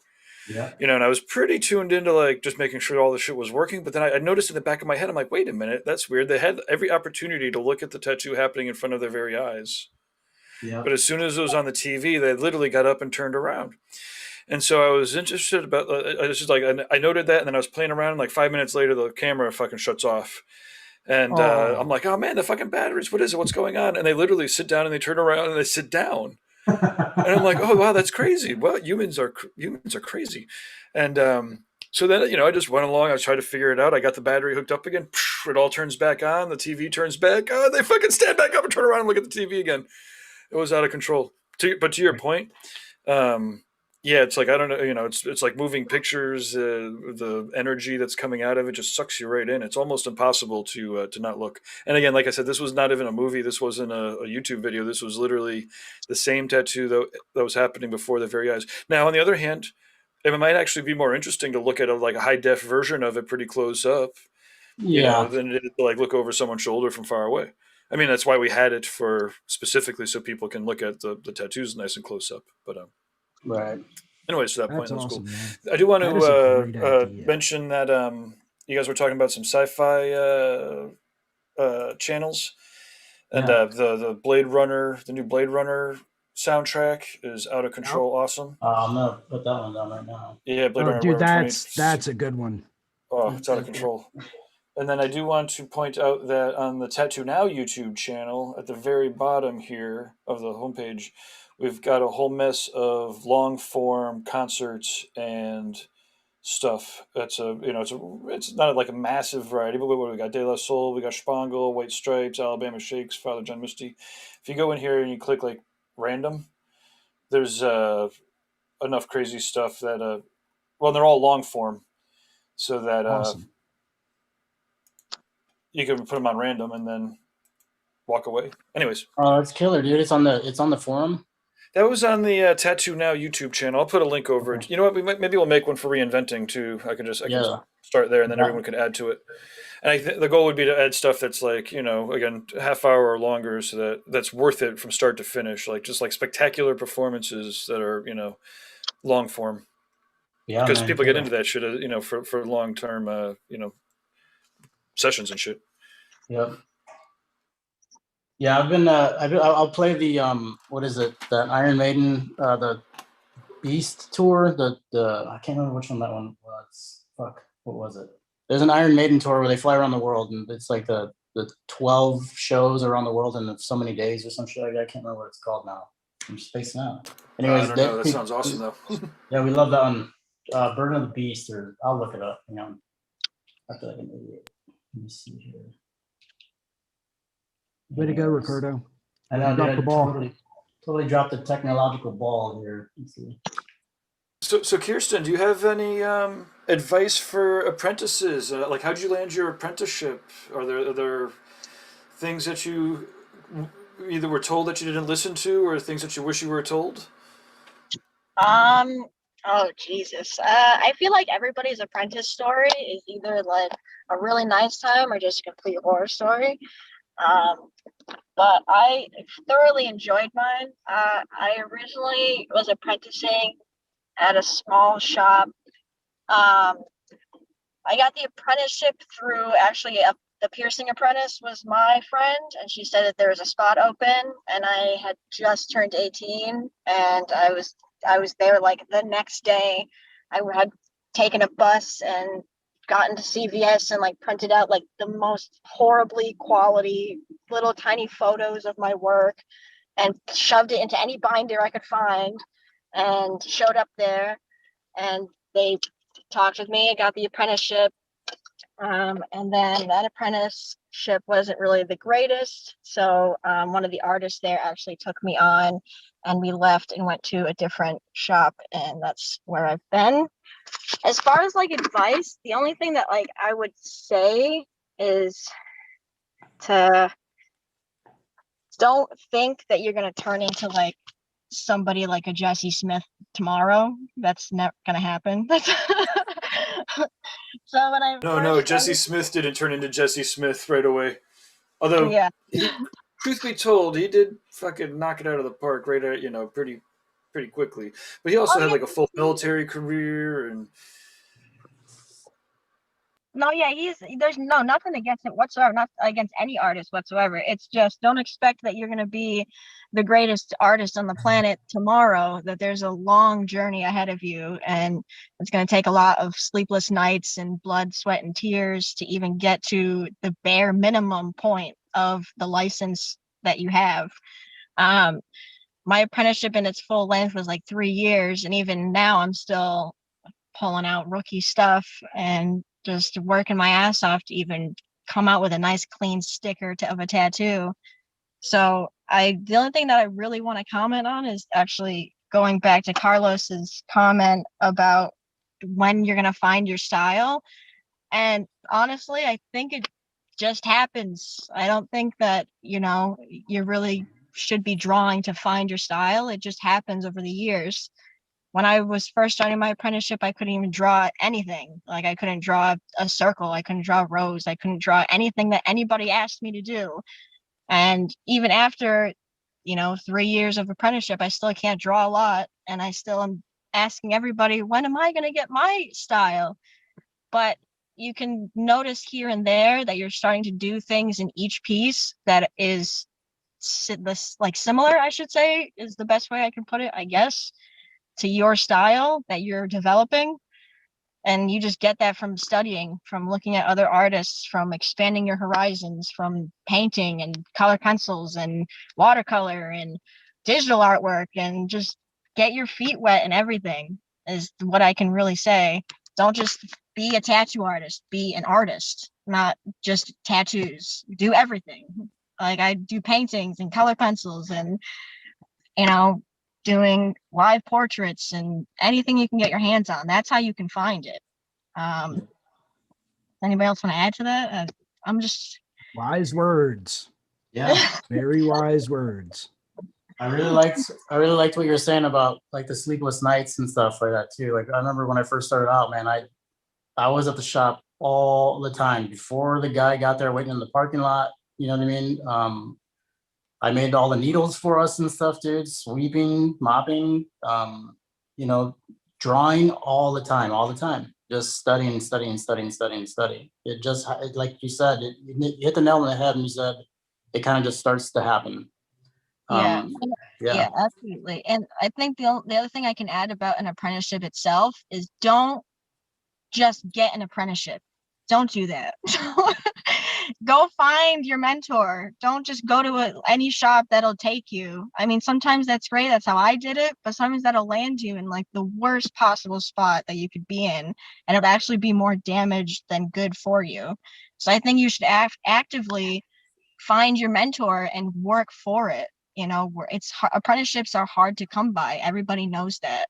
Even now, nobody wants an apprentice, but you should go out there, make a good portfolio, get yourself confident in what you can do, and go out and find your mentor that'll teach you what you want to know and, get you where you need to be, and that you can trust will get you there, as I best can say it, I guess. So I think you hit on an important point there, is that, you landing your apprenticeship was a very unique circumstance. That's not, from what I understand, the way that most people go about it. I know that's not the way that I went through mine and achieved mine. That's, you really kind of lucked out there. Yeah. The one thing I always try to stress to people that are even considering looking for an apprenticeship is, tattooers that are willing to teach and that have knowledge to pass down, they want to see how much you're invested in it. They're not really looking for someone that's going to come in, learn, and then leave and go and open their own place. We want to make sure that you're invested in it and that you're going to take it seriously. And I'm not saying I'm looking for one, because I just don't think I'm qualified to have one yet.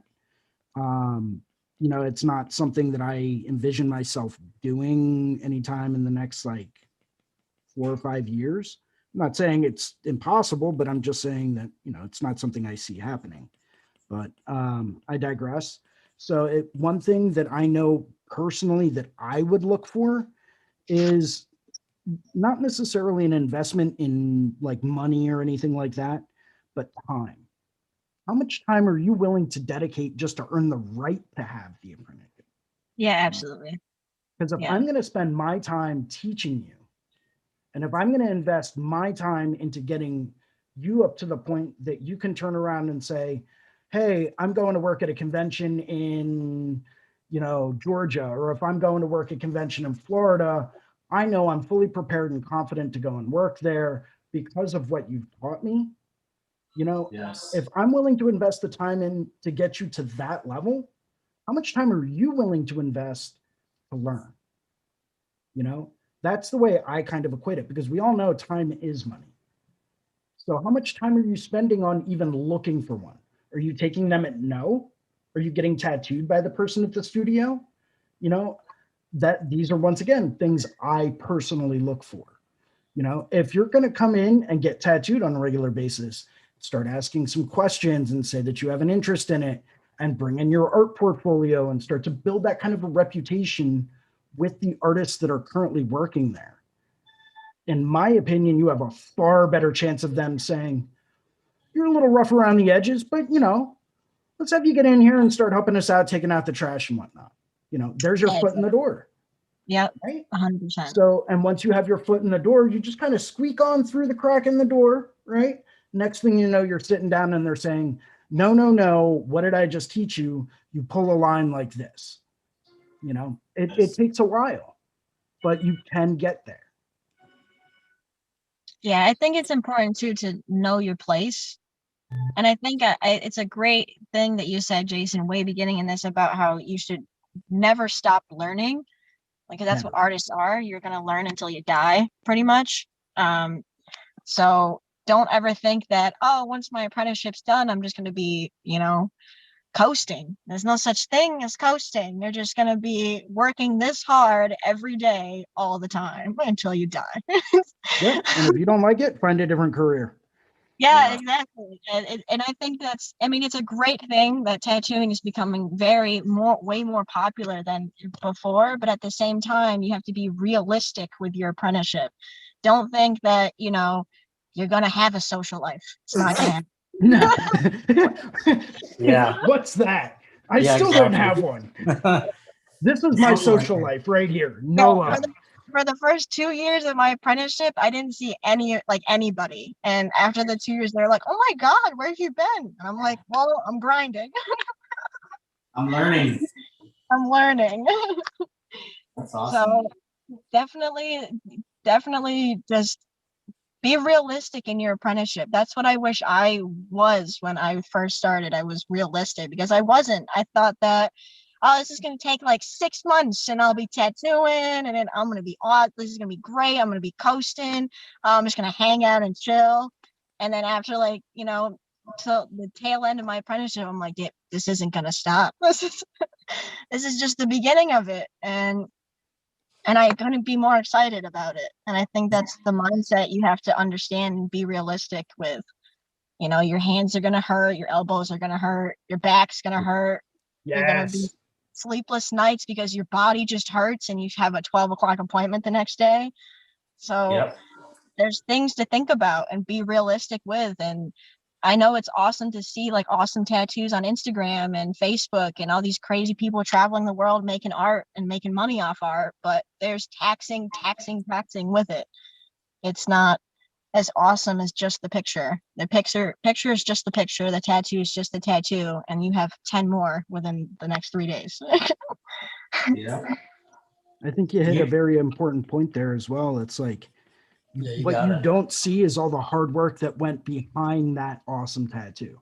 Yep. You're not seeing that. You're not seeing how many hours they've spent just drawing, trying to figure out perspective or proportion or, light source, or how to create a volume or a texture. You don't see any of that. All you see is a really well done tattoo. Yeah, absolutely. Yeah. And which once again is great that tattooing is way more mainstream and popular now, but at the same time, it's more common for apprentices to be in that mindset. And once they get into that realization of, oh, this is all the stuff that goes behind it, they're already, you know, deep into their apprenticeship and they really have to think about it. Like, do I really want to do this for the rest of my life? So, and that's one of the things that I appreciate as an artist, that is all the hard work, because when the community can come together, like how we're sitting here now, we can all understand that it's hard work and it's taxing and there's a lot that goes into it. But at the end of the day, like, just one big old community. And for apprentices out there that are, you know, trying to learn off of different artists and they're being difficult or have a high ego, just remember that all artists, all they want to do is teach each other and talk about it. And if you have an artist or somebody that doesn't want to talk about it or wants to hide certain secrets from you, just go somewhere else, man. Yeah, save your time. Yeah, artists are around just to share to each other what can happen and what they do and what works for them, because they should love talking about it, not hide it from everybody. These are my secrets, nobody else's, you know? Yeah, the beauty of it is that kind of mentality inherently is going to die off, right? Or at least it's not going to, you know, it's not going to be as strong in the future if it's not intentionally trying to pass off its knowledge. Hey, what was your first awareness of tattoos?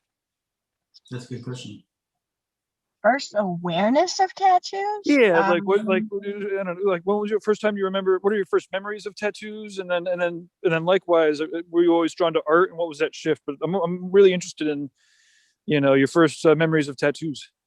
Yeah, so I mean, my dad had gotten a bunch of tattoos, which I thought were awesome. And I am the ripe age of 22. So actually, when I started getting interested in tattooing, a lot of the TV shows had the tattooing TV shows on. And I remember watching Megan Massacre tattoo, and I was like, oh my gosh, a female, we can do that too. And that's when it kind of sparked in the idea that I wanted to do that. But it was more of just like the freelance of it. Because I feel like tattoo artists are the most free people, because they can just get up and pack and, you know, go somewhere else and still have a place to tattoo and do the exact same thing that they've been doing, because the clients will follow. So I think that's what really drew me to it. And also conventions. I love conventions. Awesome. What conventions have you been to? I did work at Tommy's right before Awesome.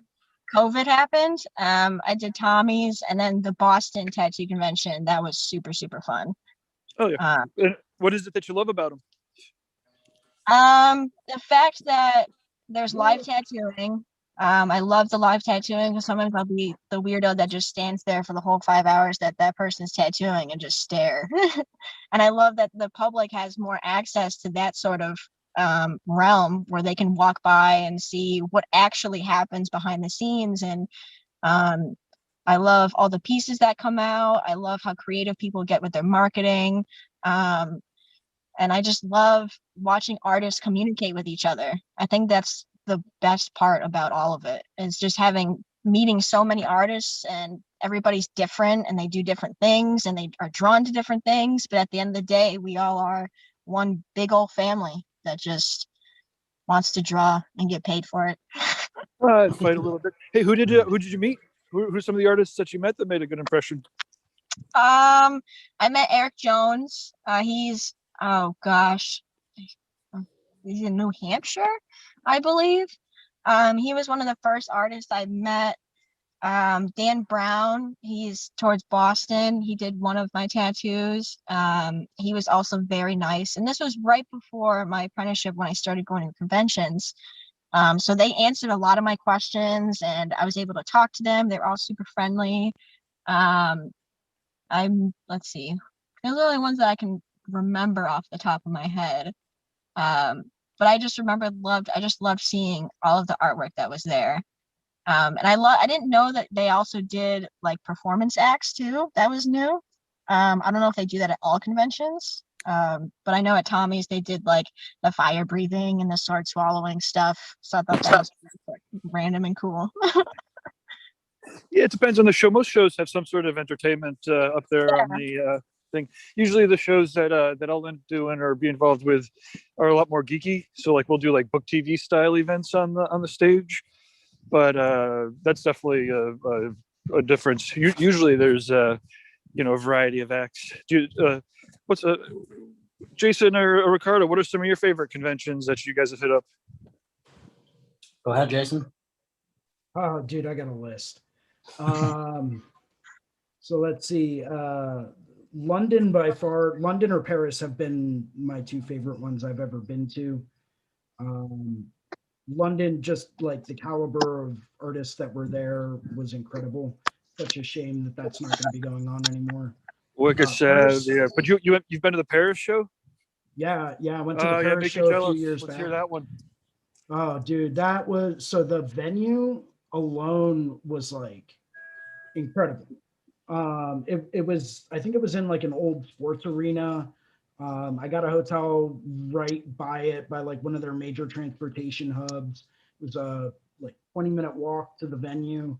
And you're walking around, they had it on 2 floors, but it wasn't like a hotel floor in like a conference room. It was an oval venue. So I think it was like some kind of indoor basketball arena or something. And they had like the box seat area, and then they had like the ground floor, and you could walk up and down the aisles on the ground floor. Then you would go up some stairs or take a lift, and then you would walk around like a perimeter area of booths. And it was just, it reminded me a lot of London in the fact that you're walking around and looking at some of the top like 2% of tattooers in the world. You know, you would turn around and there would be Shige from Japan. Then, right across the aisle from him, you would have Orient Ching. And then down from them, you'd have Shane O'Neill and Nico Hurtado. And then on the other corner of the aisle, you'd have James Tex.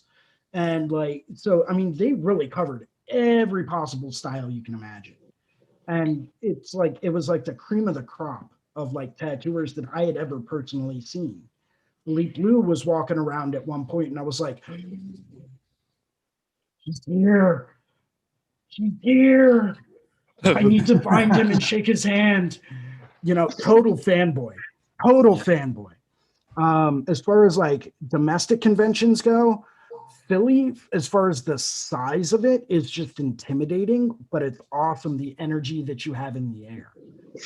Baltimore's been a good one. Lehigh Valley is always a good one in Lehigh Valley, PA.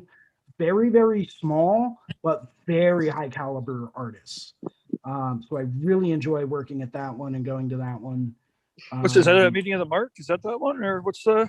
No, it's the Skindustry Tattoo Expo. Cool. Yeah. So once again, that one's a little bit more focused on old school tattoos and very traditional styles.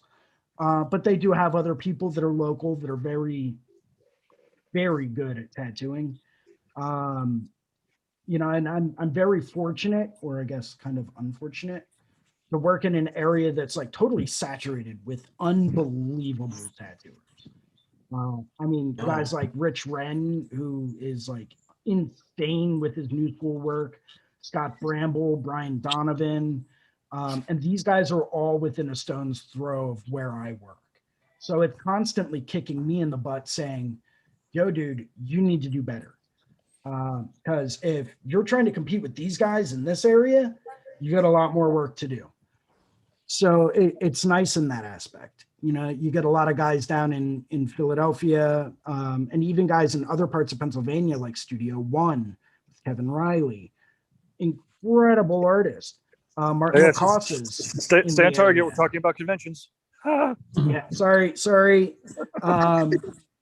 One is awesome. I get distracted so much. New Jersey's got a couple of good ones. I won't work at any of them in New Jersey anymore because they have the IRS on hand. And that's kind of like, really, you're trying to collect taxes off of the tattoos I do in 3 days? I'll pass. Georgia's got a pretty good one. Virginia Beach is a good one. I keep hearing about different ones down in Florida. Like there was one that was right by Cape Canaveral that I really want to try to check out.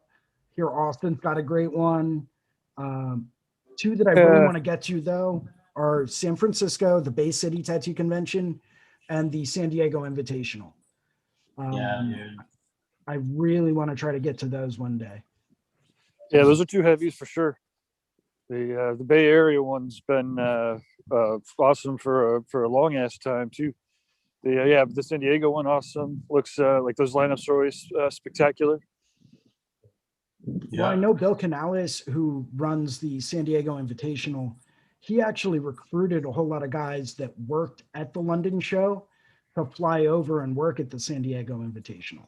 Nice. I'm sure. And these are guys he's really gotten to know well. So you see a lot of the same faces at that one. I have a quick question. So I still have, my bill paying job, but what did you guys do during your apprenticeship and whatnot? Like, what was your second job? Oh, Well, go ahead. Mine, mine involved certain particulars that we'll just kind of skip over, just during the tattoo apprenticeship. But other than that, man, I worked a few temp jobs here and there. I worked a few temp jobs and stuff like that. And then one day I was just like, man, I went home on the break and I literally finished my lunch and I called them up and I said, I quit. And, I had a little bit of money saved up and I committed everything to that job. And I went for it. And thankfully in the next like 3 or 4 months, I was starting to do tattoos for money and stuff. You know what I mean? So that's pretty much it. You just got to decide one day and, try to set yourself up, live kind of meagerly for a while or humbly as you can and go for it. So I was a stripper. I'm not going to lie. No, I'm joking. No one would want to see that. So I actually went through my apprenticeship while I was still in college, which was a challenge to say the least. But I found a way through the university I went to go through and do a whole bunch of independent studies and work studies to get college credits for actually going through the apprenticeship. So that really, really helped. But on top of that, I was also working part-time, and I was actually working for the university I was going to. And I was like one of their computer lab techs. So basically you sit in the computer lab and make sure no one tries to steal anything. And no one's trying to set the place on fire or anything like that. And that worked really, really well. I graduated from college and still had a little bit to go in my second apprenticeship. So I kind of left everything there, went up, was like a week out from finishing my second apprenticeship, and then got a call back from the university I was working for. Long story short, they wanted me to go and work for them full time. And, so I did that while tattooing for a number of years. So I was a certified workaholic. When you're putting in 80 hours a week worth of work, you get burnt out pretty quickly. So that didn't last for a whole lot. But yeah, so I was working in IT and with computers and technology and that kind of stuff while I was an apprentice, and for a short period of time after I was done my apprenticeship while I was starting to tattoo. Yeah, I just put my month in of leaving, so I'm now just going to be tattooing. But I just wanted to know that. I think that's like because I that's what I always wanted to know is what artists do before they actually get the job, and how they managed to draw while they had that job and do their apprenticeship at the same time, because I know that's a difficulty. And I'm happy that at least the apprenticeship is done, so I can just tattoo full time now and focus on that. It's a little bit of a relief, but I know it's a struggle for a long time before you get confident in making money from it, to draw and practice the tattooing stuff and doing your job on top of that so you can pay your bills. Yeah, So one of the things I'm always advising like young people is to if they can, and often having the intention as the first part of being able to, is to find gigs inside of what it is that you want to do, right? So like if you can get a job at a sign making company or a whatever, even a t-shirt printing company, or in a place where there is art being used for commercial purposes, Joey Cap was, airbrushing at the mall. There's also, you can also, scrounge out if you're talking about minimum wage kind of gigs too, which is not everybody's case, of course, but certainly starting off, then, if you could sell, a $15 t-shirt or a $25 jacket, every hour or two for a couple hours, somewhere, you can find jobs, inside of the industry that you're doing, right? Now, a lot of people aren't that lucky. It depends on where you are, et cetera. What art you're in, et cetera. But like for musicians, working at the music store, teaching music lessons, et cetera. But yeah, again, we're not also lucky to be able to catch gigs that are, related to what we're ultimately going to do. A lot of people don't know. A lot of people change. Yeah, I know a lot of artists that did that, and I didn't actually find out until I started meeting different artists. I was like, oh man, I should have done that. So, so I've done all sorts of things, but definitely for people that don't have a lot going around in their neighborhood, as far as artist jobs that aren't what you want to basically do, finding like jobs where you're at a desk doing nothing but answering phones is like a fun thing, because you can draw at the same time. Like being a secretary at a hotel where you're just taking people in, you can draw, or you can take, like overnight shifts at a gas station in not a terrible neighborhood that you can draw while managing your little area. That's always stuff I try to find as well. That's awesome. Sounds like you got it together. Oh, I mean, I don't. I work at U-Haul. It's not one of those jobs. Yeah. That's ideally what you should do. Yeah. I think But, it's great. yeah. But that's what you definitely should be doing. But that's fun that you guys had those cool kind of jobs. Man. I think the And last job I define worked at was cool, data entry. Go ahead, Jason. Dude, oh, that's not fun. No, it wasn't. It's terrible. I was gonna say I was a professional nerd, so I mean it has helped. I have started to utilize some of those skills, especially doing stuff like this, and that's really been a godsend, because sitting down and saying, okay, we need to do a live web stream. How am I going to get this together, and what tools am I going to use to make this happen? What kind of things can I do to help separate this live stream from other ones? That's all part of stuff that I used to do back when I got hired back by that university. So I used to go through and work for an online and digital learning department where I went to college. That's what I did full time after I graduated and after I got done my apprenticeship, back when I was working about 80 hours a week. And that was not easy. There was a lot involved there. There were a lot of really late nights. There were a lot of, being up until 4 a.m, turning around, getting 2 hours of sleep, waking back up at 6:30 just to commute back to the office, go back to work there for 8 hours so that I could commute back home, have just enough time to change and get something to eat, and then get my butt to the studio to start working on whatever tattoos I had going on that night. And you still had time to try. Oh yeah, well, I mean, I factored that in on bathroom breaks. I would just break down in the bathroom sometimes. I mean, I still do that quite frequently, to be honest, but That's your it's like, oh my God, I got to do this tattoo. Yeah, you got to get that kind of workout when you're younger too, because like you could still find the time, but the goal as you get older is like, oh shit, I got to get more effective in less time. It's and it takes all that work. It's it doesn't get any easier on the physical body, I guess is all I'm saying. I completely agree. Also, the good habits of eating healthy and stretching and doing eye exercises right out of the gate is a million times easier to manage than waiting for shit to like start to break and then realizing you need to correct fucking 15 years of not stretching or whatever. Yeah, I think getting into good habits early is definitely key. Yeah, I remember doing one of my first tattoos, like a more than an hour tattoo, and my elbows started to hurt. I was like, I didn't even know your elbows could hurt. Yeah. Oh yeah.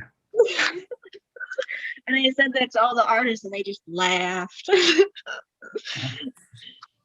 Oh, you're in now. Yeah. Yep. Welcome to the Thunderdome.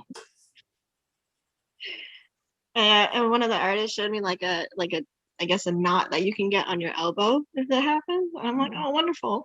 So stretching is very important. It is.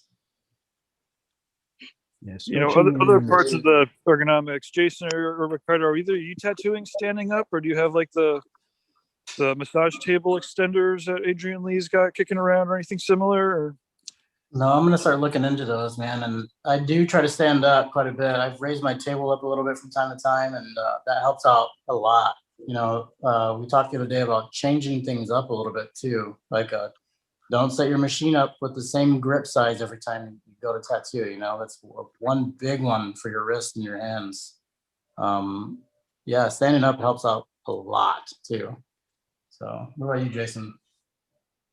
So I've got a couple of points of note there. So I've got an ergonomic stool. It's one of those like saddle stools you can get on Amazon. I have one of Oh, yeah. those. Those alone have saved my back because it forces Yeah. you to sit with a straighter posture, right? So I'm not bending over quite as much, and it puts your legs in almost a natural standing position. I also kind of have an added advantage, okay? And I don't know how apparent this is, but I'm short as hell, okay? I'm like way below national average as far as height for guys. So if I'm standing up, most people are probably sitting down where my head would be, right? So like I have that as an advantage. So if I'm working on a forearm and forearm is here, right? It's right at eye level already. I don't have to bend down at all. I can sit with a perfectly straight back and tattoo it. If I'm working on someone's full back, yeah, I've got one of those Tatsol chairs that's hydraulic and that lifts a little bit. But because I'm so short, I don't have to go up super high with it. So I do have that kind of an added advantage. So, I mean, if I got one of those like table risers, it would probably make my massage table too tall. Nice. Do you hear that? Hear that, shorties? They might be making fun of you now, but it's gonna be benefiting you if you're a tattooer in the future. Absolutely, man. I laugh at everyone that's like 6 foot or above and they're doing tattoos. And like, oh man, my back is killing me. I'm like, yeah, no, I'm good. I got nothing. Sorry, don't know what that's like. Yeah. Sorry. Like Steve Moore is a very tall, lanky kind of a tattooer guy. I wonder what he's up to with that kind of stuff. He's so good, Steve Moore. Whenever we bring up all the Canadians, it's always amazing to think of everybody. Oh, cool. So there is definitely something in the water up there, man. There has to be. Yeah, I'm in the same boat you are, Jason. I'm like 5'6", dude. So it has its advantages for sure. You know what I mean? Yeah, Ricardo, my life's goal is to be 5'6", okay? And that ain't ever gonna fucking happen. All right. How tall Like are that you? is my dream in life, is to at least be 5'6". And yeah, Oh, no, man. that will never happen as long as I am alive. Unless I like break out the platform shoes and whatnot. Gotcha. I can make fun of it because obviously I've been this short my whole life. Don't know if you guys knew that, but it's it's something I've gotten used to, and like I regularly make fun of myself for it. So, because when you've heard every short joke in the book, it's like, oh, really? You're gonna make fun of me for that? Because you couldn't find anything else to make fun of me for. You have to go for the low-hanging fruit, really? Yeah. Like, come on, come up with something original. Right. it's funny. You sound like Marcus. This seems to be a common theme throughout humanity. Right? It's like, we're tattooers. You should get creative with what you make fun of me about. And I've heard And I've heard those short jokes a million motherfucking times. I'm sick of them. I'm not even sick of them. I'm so fucking sick of them that I can't even be bothered. Fucking, do something real creative. It's like, really? I'm short? You're just now noticing? Yeah. Did you just get the memo on that? Like, come on. I did. I had no idea how tall you were because all I've seen you Oh, do is dude. video. Trust me, if we met in real life, you'd be like, wow, on screen, you're like much taller.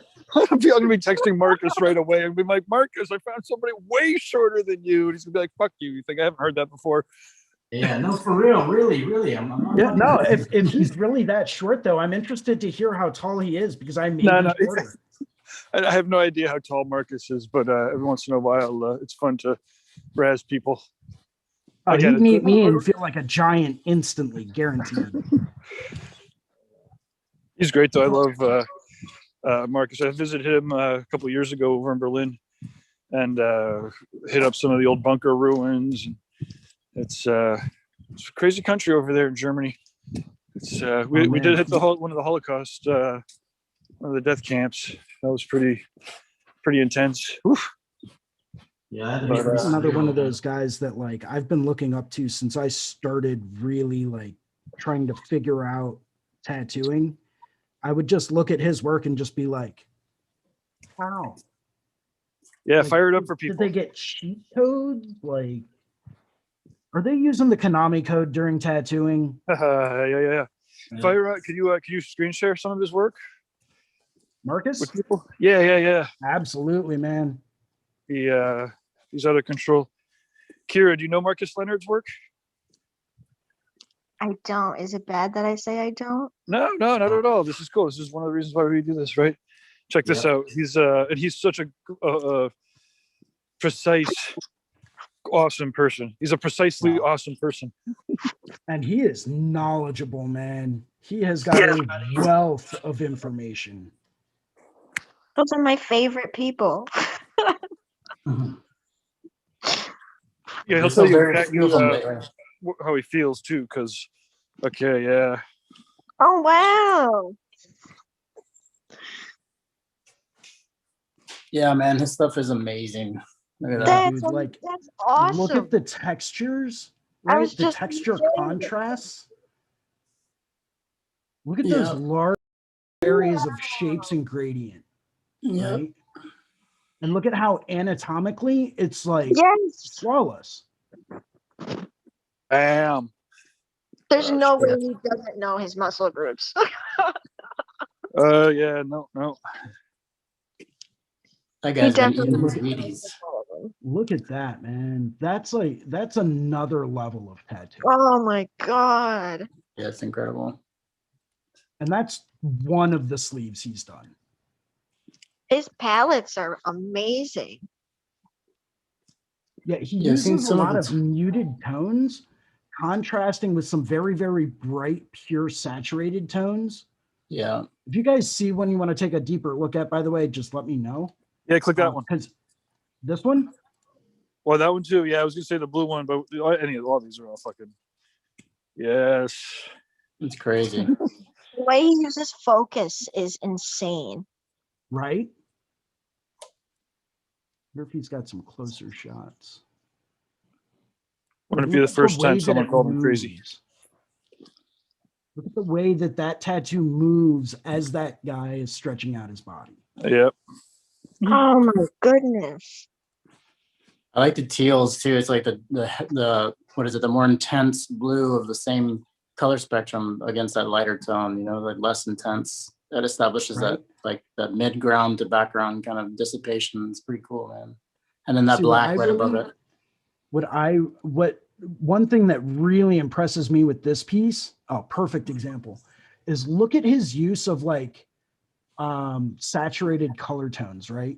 So he's Yeah. got this very, very intense saturated blue in the background. Yeah. And then he's got a very intense, very bright, vibrant red and neutral with everything else. You'll see a little bit of like orange here and there and like a little bit of that like greenish tone as if he were to mix straight in with that teal. But like, look at his use of neutral colors along with like super intense colors. Yeah. Like the intensity He's value. a Yeah. master. A master. And then that's also matched with the like fuzziness of the background too, right? And Right. Right? but the high contrasty fuzziness as it fades out, like with the sharp outlines and the What Just I- the focus and detail is amazing. Yeah, I love the fact that he used that green on that right shoulder there. Like that's not blue, that's definitely green. And Yeah. it just complements that red. And I love that he used complementary colors in this. And the fact that red Mhm. and green make brown just makes this whole thing come together. That's a good transition color between the two. It almost seems as though he went from the blue into like a yellow ochre, Yeah. right? To make that green. Yeah. Yeah. That blue, that green has the same intensity as some of those blues, you know, and then when you start mixing some of those reds that he used into that, you're easily going to take it back down to like a neutral tone again. So that's incredible. And that's, once again, that's one of many of his pieces. Well, the cool part about that is too is like how close those colors are together, and like she said, you can mix them together to make these other tones. That it's the way light would actually play on a surface. It doesn't change the entire color at all. It just changes the intensity of it when it moves over different dimensions, different parts of the surface. You know, so it's a really awesome manipulation. Well, look at those leaves. Yeah. I was just gonna say those leaves are awesome. Yeah. Oh, the way it wraps around Mhm. like that. Yeah, his use of composition is, Wow. it's on another level. Yeah, I love the texture on those like long shapes. I like the way he ended it, not with just like a straight line, like the positive negative negative space shapes. of that eight. Yeah. Yeah. Yeah, it's fucking radical. He's he does like look at also seminars the where level of, I was going to say, look at the level of texture that he used in some of those more organic shapes. Yeah. right? Next to the texture and the smoothness of those leaves to Yeah. help contrast and bring those forward. Yeah. Pretty awesome. I was going to say part of his seminars is he's taking people through the woods and collecting reference, you know, custom reference and shit, and working with it, you know, the next day. He's always thinking. He's thinking that Marcus guy. You know, that's cool, man, that you said that, Gabe, Marcus guy, man. because that area right there by the elbow, right inside the ditch, that there's that, like, what is that color? Like a creamy kind of texture, like almost like a root. Yeah, right there. Right here. It looks like the root of a tree almost, like where you could see that's that segmented area where it breaks into the other parts of the trunk of the tree and stuff. You know what I mean? It's pretty incredible looking. That's wild that you were just saying about the going into the woods, because that's what I thought it looked like as a tree. It's fucking incredible. I would be surprised if he, you know, didn't take those reference. You know, he might have probably taken them with a client. That's cool, man.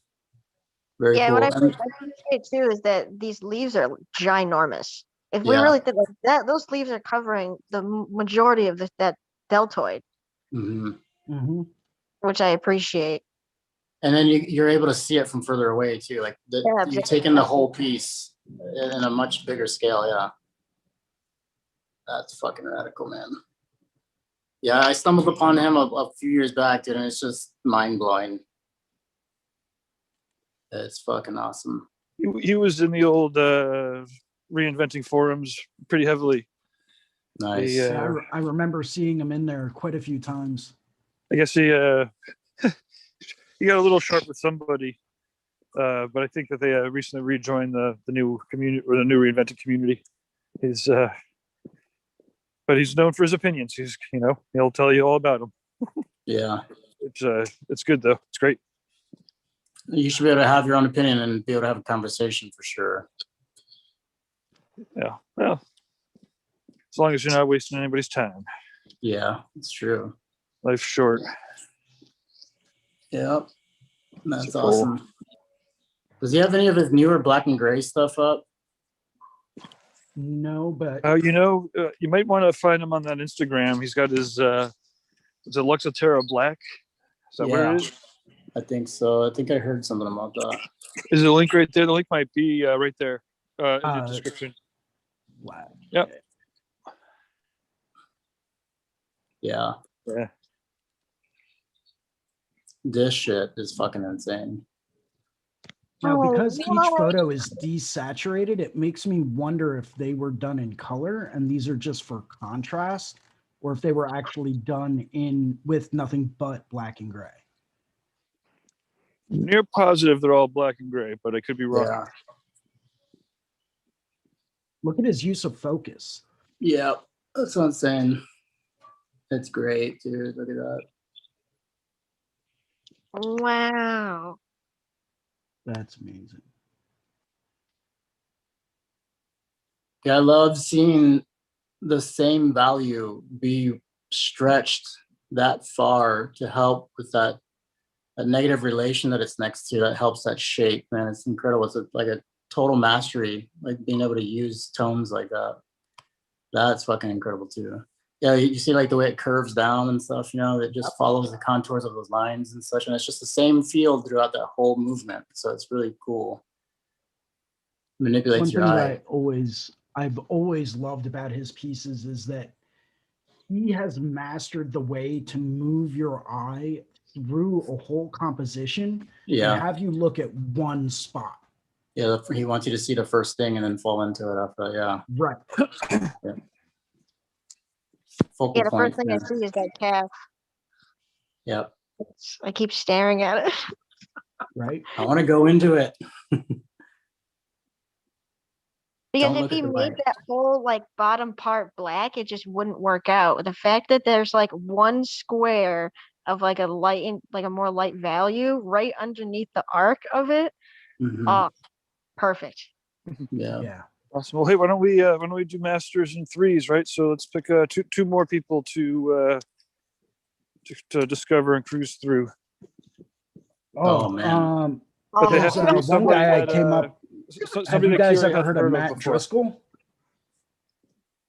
Oh, I that? love Matt Driscoll. Okay, well, yeah, we need to, Matt's was a awesome, and everyone should good one. definitely check him out. Let's cruise through people Kira hasn't heard of though. Hmm.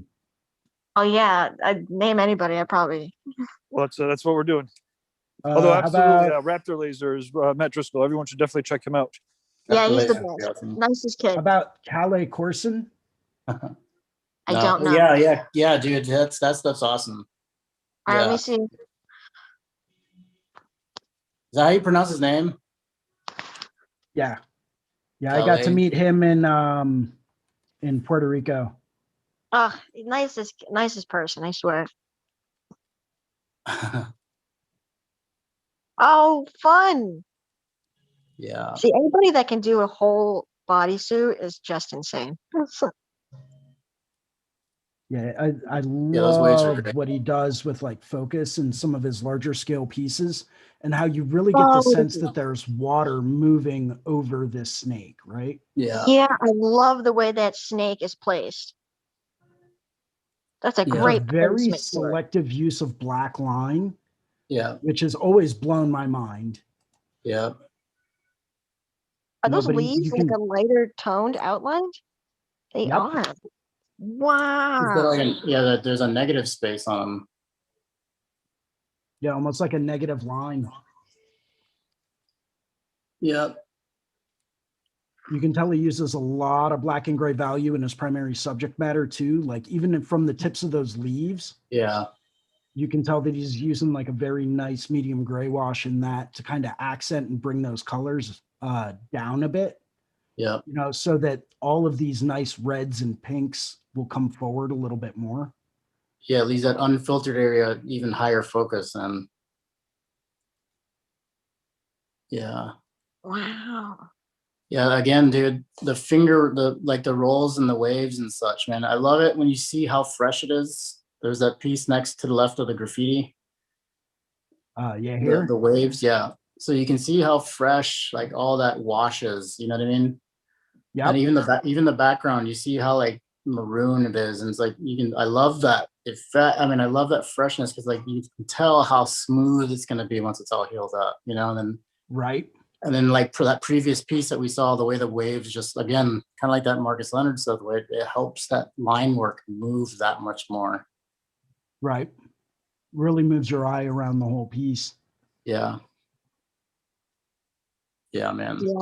Yeah, putting that wave there like that really makes your eye go up. Yep. Yeah, wow. Rocking. I like his use of space. He really takes up everything and puts, it to use. Yep. The full body suit. Yeah, he's got lots of full body suits, man. Yeah, man. Lots of them. And it's primarily what he does. Wow. So, I mean, I could go on and Yeah, on. well, dig with into different- another detail. One more bodysuit to look into. How about that front there? His gradient is so soft. Man, It that's really killer. is. Now, a couple of things I would like to point out with this, and let me see if it's still going to share if I do this. Is that still sharing? No. Yeah, we got your desktop now. Put the porn away. Ricardo, you're next in trying to find the Have You Heard game. Have you heard of game? Okay. You got a little bit of time to think though. Yeah, that's what I'm doing. I'm racking my brain right now. Let's see.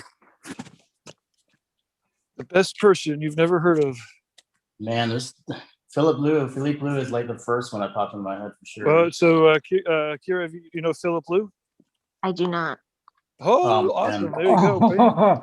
Cool. Okay. You're welcome to your new addiction for sure. This guy's amazing. He's been tattooing almost his entire life. Like he was raised in a tattoo family. That's always the best. Don't you love those stories? Ugh. Yeah. This dude is, yeah. I can only imagine like being tattooed by this guy, man.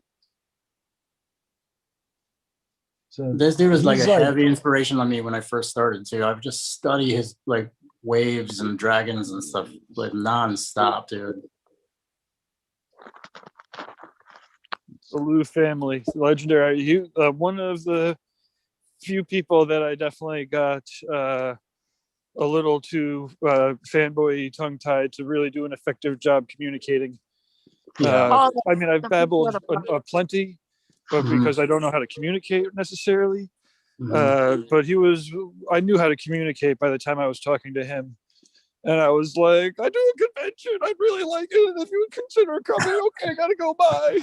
Dude, I know, man. Oh, Damn, shit. Gabe. That's fucking great. But This is You- one of you- my favorite pieces that he's ever Dude. done. Yes, that negative dragon. Yeah. Fuck, Wow. dude. I mean, look at that. can you It's zoom just- in? Yeah, I I'm don't know if it'll let's see. I'm pinching and zooming. You can pinch and zoom on your screen. You got some fancy equipment there. Well, it's okay. It still looks pretty sick. There we go. Yeah. Dude, man. And look at all those. It's just all isobars and waves and negative space. Dude, it's fucking incredible. Yeah, that shit. It's all Man. playing on a slideshow, so Yeah, Yeah. well, let's sit back and watch the ride, I guess. Look at that thing, dude. That's fucking incredible. Oh Yeah. my god. Yep. use of symmetry versus He's got a asymmetry. couple good videos. Yeah, those chrysanthemums are fucking nuts. Yeah, dude. I really love the way he moves your eye through the whole body. Yep. And then another somewhat of a little known fact is that he just draws everything on there too. Yeah. Like everything's just all freehand. Like it just draws it all on, man. All freehand? Yep. Mhm.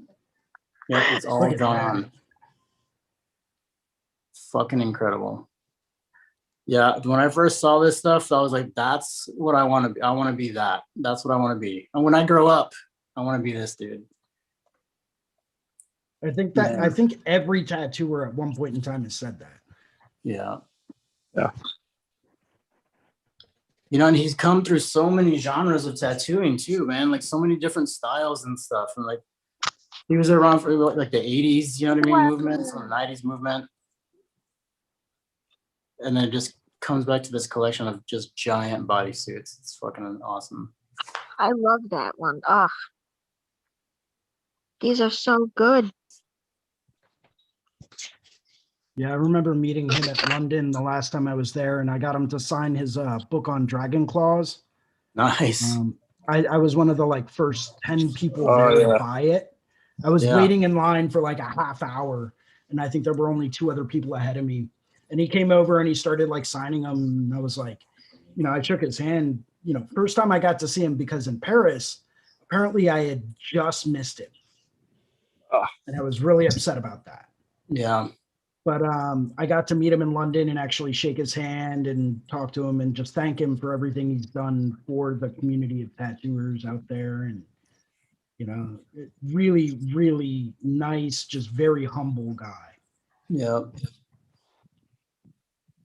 I've never met him in person, but hopefully I don't fucking like crap myself whenever I do meet him, if I do meet him. I feel like people do that naturally. They Yeah. don't mean to do it, but they just are so excited. Yeah. Yeah. Yeah, I think I brought this up before, but I had that total fanboy experience where I was in Puerto Rico at the Puerto Rico show one year, and I was sandwiched in between, 5 of my favorite tattooers in the world, and I was like, I have to go. Like, I'm not worthy to breathe the air in this area right now, so I need to take a few steps back. Yeah, man. And it just puts you on a whole new level of just respect when you get to talk to these guys, and you get to find out that they're just like everyone else, Yeah. You just sleep a little less and work a little more. Hey, actually, so real quick, show off Driscoll's work. I didn't mean to. I had a game in mind, but we definitely want to show off his work. It's great. I got a funny fanboy story, man. I shared it with Gabe the other day in a message. I recently posted these 3 oil paintings that I had, and the first time I oil painted was at Jeff Gogoy's shop in Grants Pass, and he's like walking us through, and like the second day I do the skull painting and stuff like that, man. We come in on the 3rd day, and he'd already been there beforehand. He was digging the painting, and he was talking about stretching it on the canvas, trying to figure out how to stretch it on the canvas for me and stuff. And I was like, oh man, thanks. I made it for you. Yep. Yeah, dude. I was just like, I made it for you, dude. And he kind of looks at me and goes, thanks, dude. And then like walks away from me. But it was the same fucking deal. Cause like I was there, Aaron Bell was there, dude. Damon Conklin was there. Mike Cole was there, dude. Like he had been getting tattooed by Jeff like the day we showed up, and I was just shitting myself the entire fucking time. I'm like, what am I even doing in this room? These guys are gonna look at my shit and just like not like it at all. And so, you know what I mean? I was like, damn, dude, what am I gonna do? And I tripped up all over myself. It's fucking hilarious, dude. So fucking funny. Dude, when you're in a room like that and you're surrounded by people like that are, industry leaders in the genres of tattoos that they do, it's like, yeah, it's hard not to fanboy out, Yeah, fuck yeah. I'm pretty sure I didn't sleep for the next couple nights. Like, what the fuck did I say? What did I say? I made it for you. What the fuck? Like a little. That doesn't sound creepy at all. I know, dude. I know. Tell me about it, right? I made it for you. I just wanted to mention about Matt how I want to learn color from him so bad. I have so many questions. That's great. Man, that is good looking. Yeah, his use of like warms and cools to create the contrast really move things through the space. Yeah. That's awesome. Yeah, that's awesome. He did another painting too that's like that, but it's got a lot more vibrant colors. It's better if you actually just, You know what? orange is great. There's one more guy I would recommend for sure after this, dude, if we have time for it. Well, dude, I can end the session whenever, man. We could be on here until 8 o'clock tonight. Yeah, we can do it. Oh, that purple, that skull. Sorry, the skull in the middle. Yeah, that one. That one. Wow. Is ridiculous. Yeah. Because each color is just as equally just so vibrant. Right. Yeah, he's using the temperature of the color to create the shadows and the highlights. Yeah, I was Yeah. gonna say, and then that black, man, that just makes it all just that contrast is just electric. Yep. It's like the Predators looking at it. Yeah, Yeah. it's a great painting. I have so many questions. It's awesome, man. Wow. Yeah. Tim Biedron. Oh yeah. Dude, Tim Biedron is hands down one of my like top fucking echelon tattooers for sure. What's the origin of hands down? I don't know. Why would Like, because I understand Oh, it and it's loud and wow. clear. I guess I would say, normally you'd raise your hands up to ask a question or something like that. And if you put your hands down, there's just no question about it, I suppose. Ah, there you go. Okay. Well, I'll look it up. Yeah. Beam in. Texture. Okay. Oh my god. Yeah, dude. Look at that Grim Reaper. This one? Oh my Yeah. god. Yeah, it's funny. So he went live on Instagram a few nights back, Mhm. and I just remember sitting down watching his process and Mhm. was just blown away by his insane attention to detail. Yeah. And when you have such high areas of detail mixed with such high areas of non-detail, Mhm. Yeah. the negative space, all the solid black, it really helps all of that detail come forward more. Yeah. But you can tell he also focuses quite a bit on his light source and his use of light source Right. to create the volume in what he does. The cool part, Jason, we talked a while back, like one of the first times I came in and zoomed in with you was the composition being an important factor. That's that underlying, structure for an image to look cohesive. And this dude nails it. Like as far as all the underlying angles and everything like that, man, there are so many like triangles that intersect with each other and all of his work. It's unreal. Yeah, let's just pull this one up for a real quick example. Yeah. I mean, that's looking at fucking his good. use of black line in this to create a boundary and a borderline, but still having, and I wonder if I can actually go through your notes here. I think that would be cool. So, one thing that we can really look at, and of course my tablet's screwing up on me. Look at the angles that are being created, right? With the use of his line, look at the paw, look at the angle of the skull, all of that stuff is, all factoring in, Yeah. and it's creating that motion. Mm-hmm. There we go. It's a little bit of it. Let's see. Yeah, Tim Biedron, man, that stuff is fucking incredible. I love the skull in the jaw. I keep looking at that. I kind of want him to. I wish he could have turned his arm a little bit because I just want to see that from complete side view. Mm-hmm. Because it's like the top jaw, but it doesn't look like it's eating the skull, but it still looks like it's there, like it belongs there. If that makes any sense. Yeah. Yep. Yeah, Like that's awesome. it fits into its space that it's set in, is what you mean? Yeah. Yeah. And you've got, you also have like these angles coming back down and around. Right. You've got this angle bringing your eye up. Yeah. You've got a lot of like negative halo space over here to really put focus and emphasis on this paw. Yep. You notice that coming around the head too. That helps bring your eye back here to put more emphasis on that. Yep. These areas of dark trees in the background are nowhere near as dark as if you look at like the tip of the nose versus those trees. So those are just like one step down from true black. So that's once again going to increase your contrast in your subject matter, in your focal point. That's really going to allow you to go through and put more emphasis there, really bring that more to the front than having that merge in with some of these darker areas in the background. Mm-hmm. Yeah. You know, and then you have that the point of the ear, the wolf's like right ear, and then you have where his right hand would be kind of holding onto the back of the jaw, and then the top left of the head on the skull. If you kind of like follow that connect the dots line, you definitely see a triangle right there, and that kind of pulls it in. Like if you look at the center of this guy's arm, it's almost right in the middle of that triangle that he's established with just those 3 points.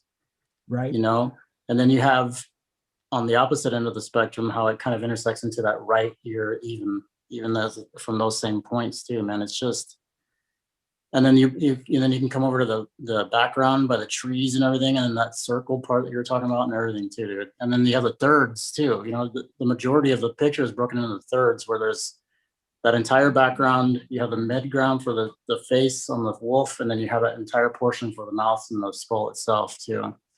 Mm-hmm. Yeah, it's almost like he does middle ground, foreground, and then background back here. Yeah. So it's a very, very good use of the rule of thirds. Yep. Big time. Yeah, man, his That's stuff is what- sound. What's up? Yeah, that's what I was just gonna say. I just love the fact that you can manipulate with muscle groups, which that's why I love tattooing too, because you can really use the muscle groups to your advantage, and putting it this way definitely did that. Mm-hmm.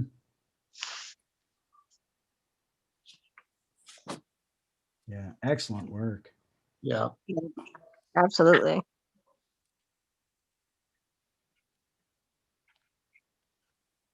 Yeah, let's take a look at this. Look at that. It's so clean. Mm-hmm. Yeah, that's the other thing about his stuff. It's fucking just super crisp. Yeah. Kiri, what other upcoming freebie tattoos do you have planned? Or what kind of like subject matter? Or is there any sort of, or do you just kind of take that as they come through? Well, I kind of just basically discuss with myself what my problems are, and then I'm like, well, let's figure out a piece that we'd like to do that's fun, and we can still have fun, but at the same time figure out how to fix this problem. Yeah. Oh, perfect. And then do you have an idea for your next one yet, or are you still figuring that one out after this one? Well, I'm definitely gonna finish the little sage thing. I already have it. Let me see here. I already have it colored. Problem is, where did I put it? Oh, my phone is about to die. I guess mostly I'm wondering, yeah, if there's stuff that people can help you with right away. Oh yeah, cool. Just magnum control really is my biggest problem right now, is getting control of my magnum. Cool. When I know needles are referred to as paintbrushes, and I love using small round paintbrushes. So obviously I'm going to have problems when it comes to mags. So tips on magnum control, anybody? Low and slow. Mhm. Low and slow. It's a collected Seriously. amount of saturation. Yeah. Yeah. That is one of the things that took me a long time to figure out, that I was never really taught per se, was that you don't have to move your machine super fast in order to saturate skin. A lot of times it comes down to your technique. And a lot of times it comes down to, what angle do you have your mag set at? Do you have a lot of needle hang and you're kicking it way back? And just kind of like letting it glide along the top of the skin, or you holding it more at a 90-degree angle and trying to use it more like a marker. Each one of those is going to have different machine settings, different benefits, and different, disadvantages. So, I think it all kind of depends on what techniques you're using at said time. Yeah, I use it more like I'm trying to think to put it at a 90-degree angle, and I do run them pretty as low as I possibly can to do work, I guess is the best way to put it. Okay, so one thing I've picked up on, and this may help with your magnum control a little bit, what I've generally found as far as, my experience trying different techniques and, utilizing different techniques, etc., is that if you're trying to hold it more at a 90-degree angle, generally speaking, you can't run it very slow if you're going to be doing that. You got to crank that thing up. If you're holding it at a 90-degree angle, completely vertical, right? And you're trying to use it to, either tease out color, or you're trying to use it like a marker to just like saturate an area super fast, you're going to need to run it a little bit faster. I mean, I used to know a guy that used to take a large grouping, hard hitting, super fast liner, and he would throw a 15 mag in that and use that for color. And it's like, huh? Like, what are you doing? You're going to tear someone apart.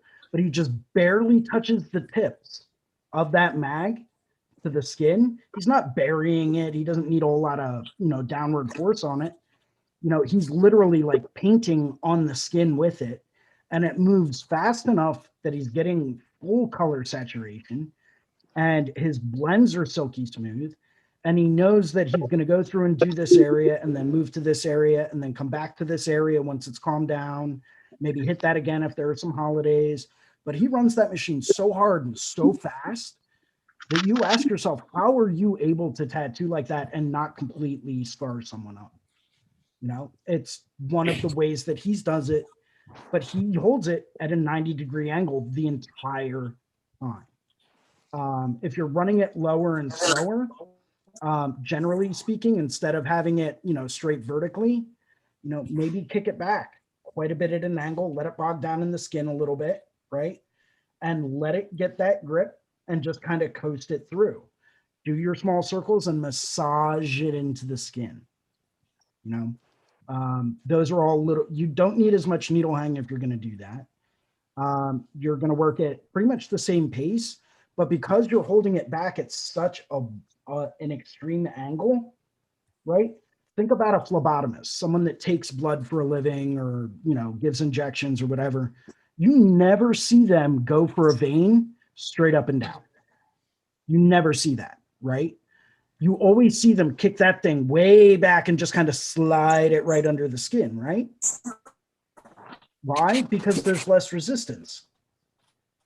You're stretching the skin, like you should have a good stretch to begin with, but you're stretching the skin as you're moving those needles into it, right? Because they're pushing forward. And if you go in at an extreme angle, you're going to go in far easier, right? Because it's not going to take quite as much force.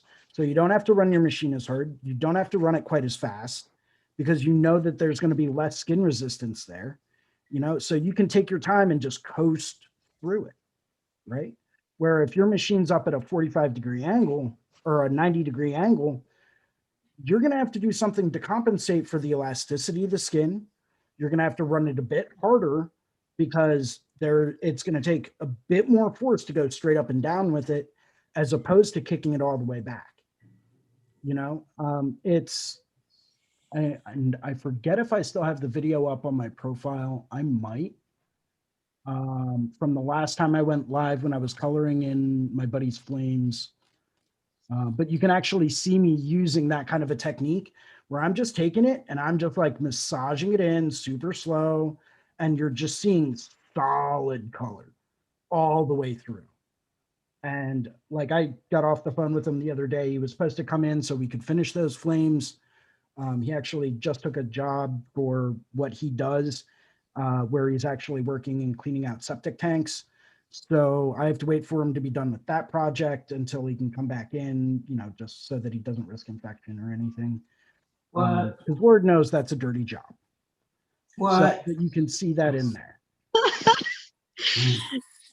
Yeah, I guess, yeah, that's what I'm kind of been searching for too, is to make as little passes as possible and saturate as most as possible. So that's a good thing too to think about. So I'll definitely take that into account. Yeah, and these are all like little things I've picked up along the road. Everyone's got it's always different small techniques they things. prefer. Yeah, because right now my tattoos are taking too long. It feels like, only because I am so There is no concerned such thing. about. Yeah, I was just about to say, There is no such, you have to Yeah. get that idea out of your head. Yeah, Seriously. exactly. Like I dealt with that for a long time. I worked in a busy street shop. It was Yeah. get them in, get it done, and get them out. Because you Yeah. got the next one coming in 10 minutes. Or they're already Yeah, there that's, with you. that's If how you- basically it went. Right. So Well, if you take the time and you step back and you say, you know what, I would rather do it slow and right Yeah. than fast and wrong, and you get that into your head early, trust me when I say you're going to save yourself a ton of time. Yeah. yeah, you're absolutely I right. made that mistake for years, you know, Good point, and Jason. it took, yeah, it's crazy, but that's one of the things I've picked up on. Yeah, and the one thing that I could say, and I don't tattoo, so I just observe. But like, if there's a significant panel of tattooers there, and someone's showing off the work, and everyone's looking at it, and someone's then's like, "Yeah, I did that in 4.5 hours." You did not impress a single one of them. Like, not a single one is like, "Oh wow, we're so Yeah, yeah. excited that you did that in 4." Like, they're just really looking, at how well it was, Yeah. and then just mentally, you say that shit to people, and then, or they're looking for shit that you should have fucking noodled on a little bit longer. You're like literally tempting them. You're like, "Hey, can you find anything else that you might have done if you spent another hour or two on it?" So then what can Well, you say about the clients that, don't want to come back to pay for another session? And getting it done as little as, as in little sessions as possible. How do you get them to come back? you gotta put yourself out there and explain to them that you're trying to give them the best that you can. You know what I mean? And Yeah. you will have some people, no matter what you do, have some people that falter off because of the money or because of the time and stuff like that. But man, you just want to try to convey to them that you're trying to do the best for them that you can without damaging their skin or making a bad tattoo. You don't want to give them some bullshit tattoo. Right now you're shifting over, right? Like, so it's not like you're a master God, no. tattooer. I would definitely be set. A lot of it's about setting expectations, and educating people from the beginning. If you Yes. want it to look the way that it looks in my portfolio, this is the process that it takes. You're going to have to come back, but that's okay, because then it's going to look awesome, and we're going to take our time. We're not going to fuck it up. And, at the end of the day, you're still getting a good deal, because, other people are going to charge you twice as much to do this, in half the time. Yeah. Yeah. I've always, But a lot of it's just crafting the clientele. It's not simple crafting the clientele, but it's also, you want to kind of set the expectations. And again, mostly it's a matter of communicating and educating. And but if through your website or through your Instagram or wherever it is that you're promoting, if you start just setting that expectation right from the get-go, then that's just kind of, you start attracting the people that want that quality, regard.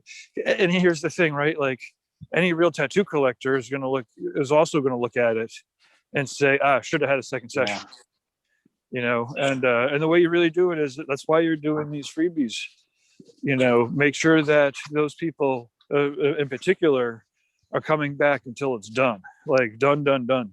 I mean, at this point, you have to get it by a couple of people before it's done now. I mean, obviously your mentor is the main one, but you want to make sure that you're using those as your showcase pieces, so that when people are like, "Oh, I want something like that," you'll be like, "Okay, well, that took 3.5 sessions, but I think I could probably do it in 3 now," that kind of thing. But what you put out there, and promote, is what will end up coming in. It's what you're attracting.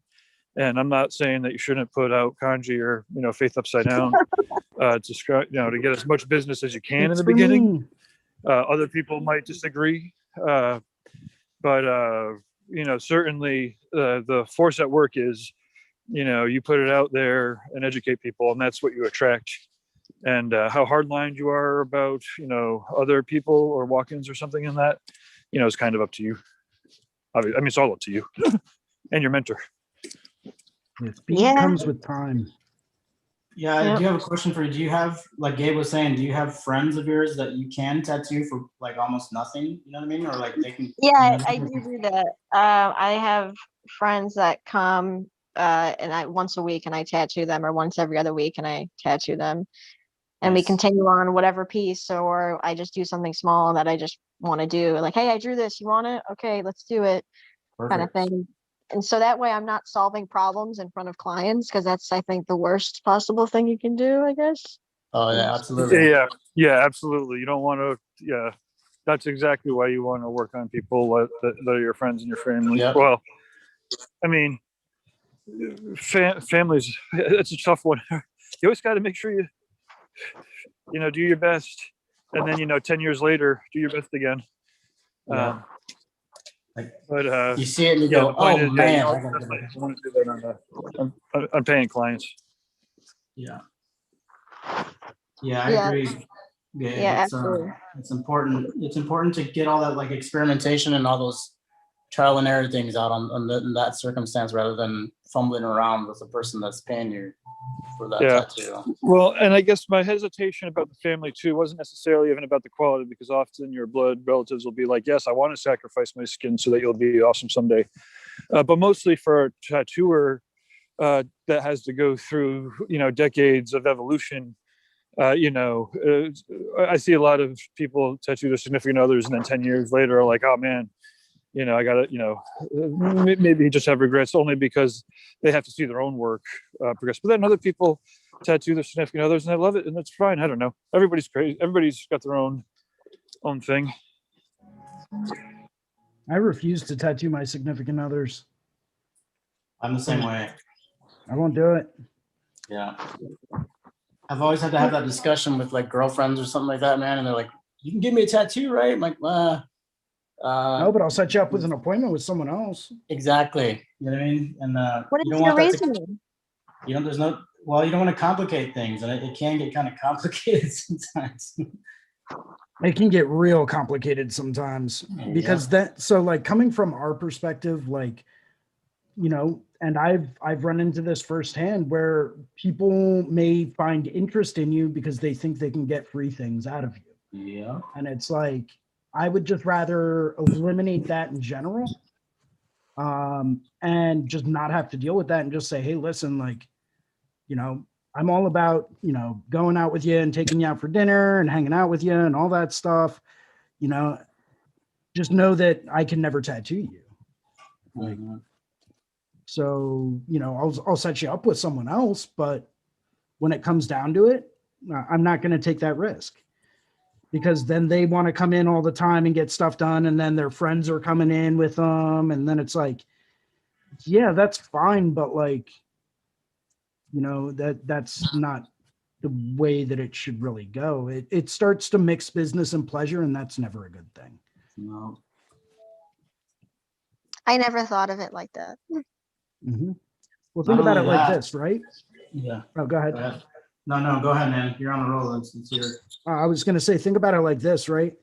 Say you're tattooing someone, right? And you're doing some good work. And this is just one example of how doing tattoos on significant others can go wrong, right?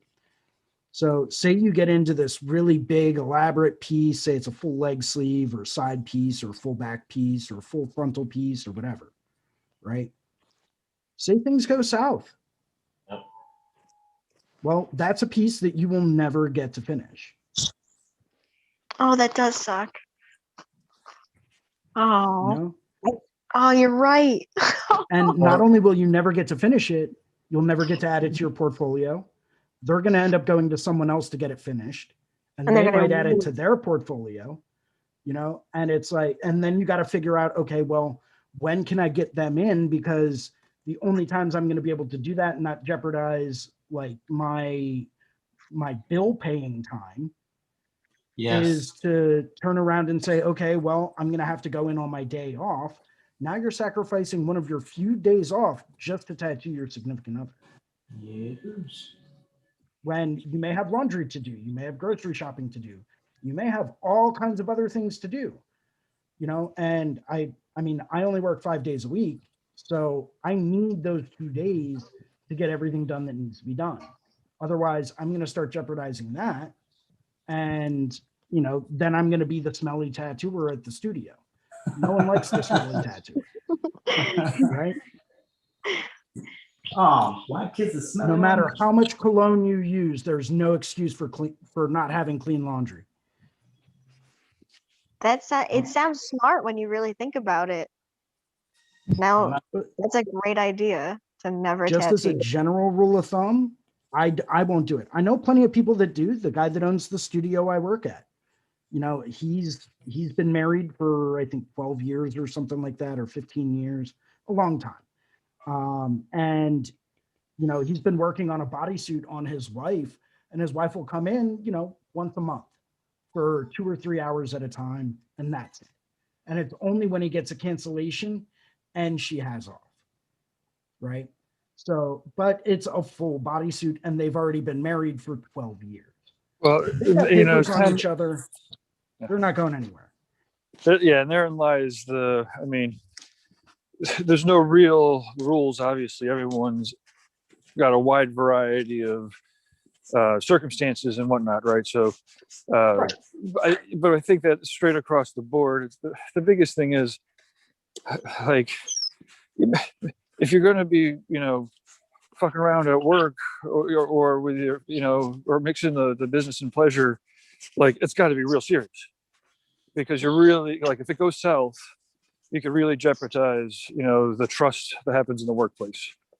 And now, so couples or any of that, like if you're, again, if you're serious and you're, there's people that really find their true partners, that's great, it's awesome. But on the other hand, watching,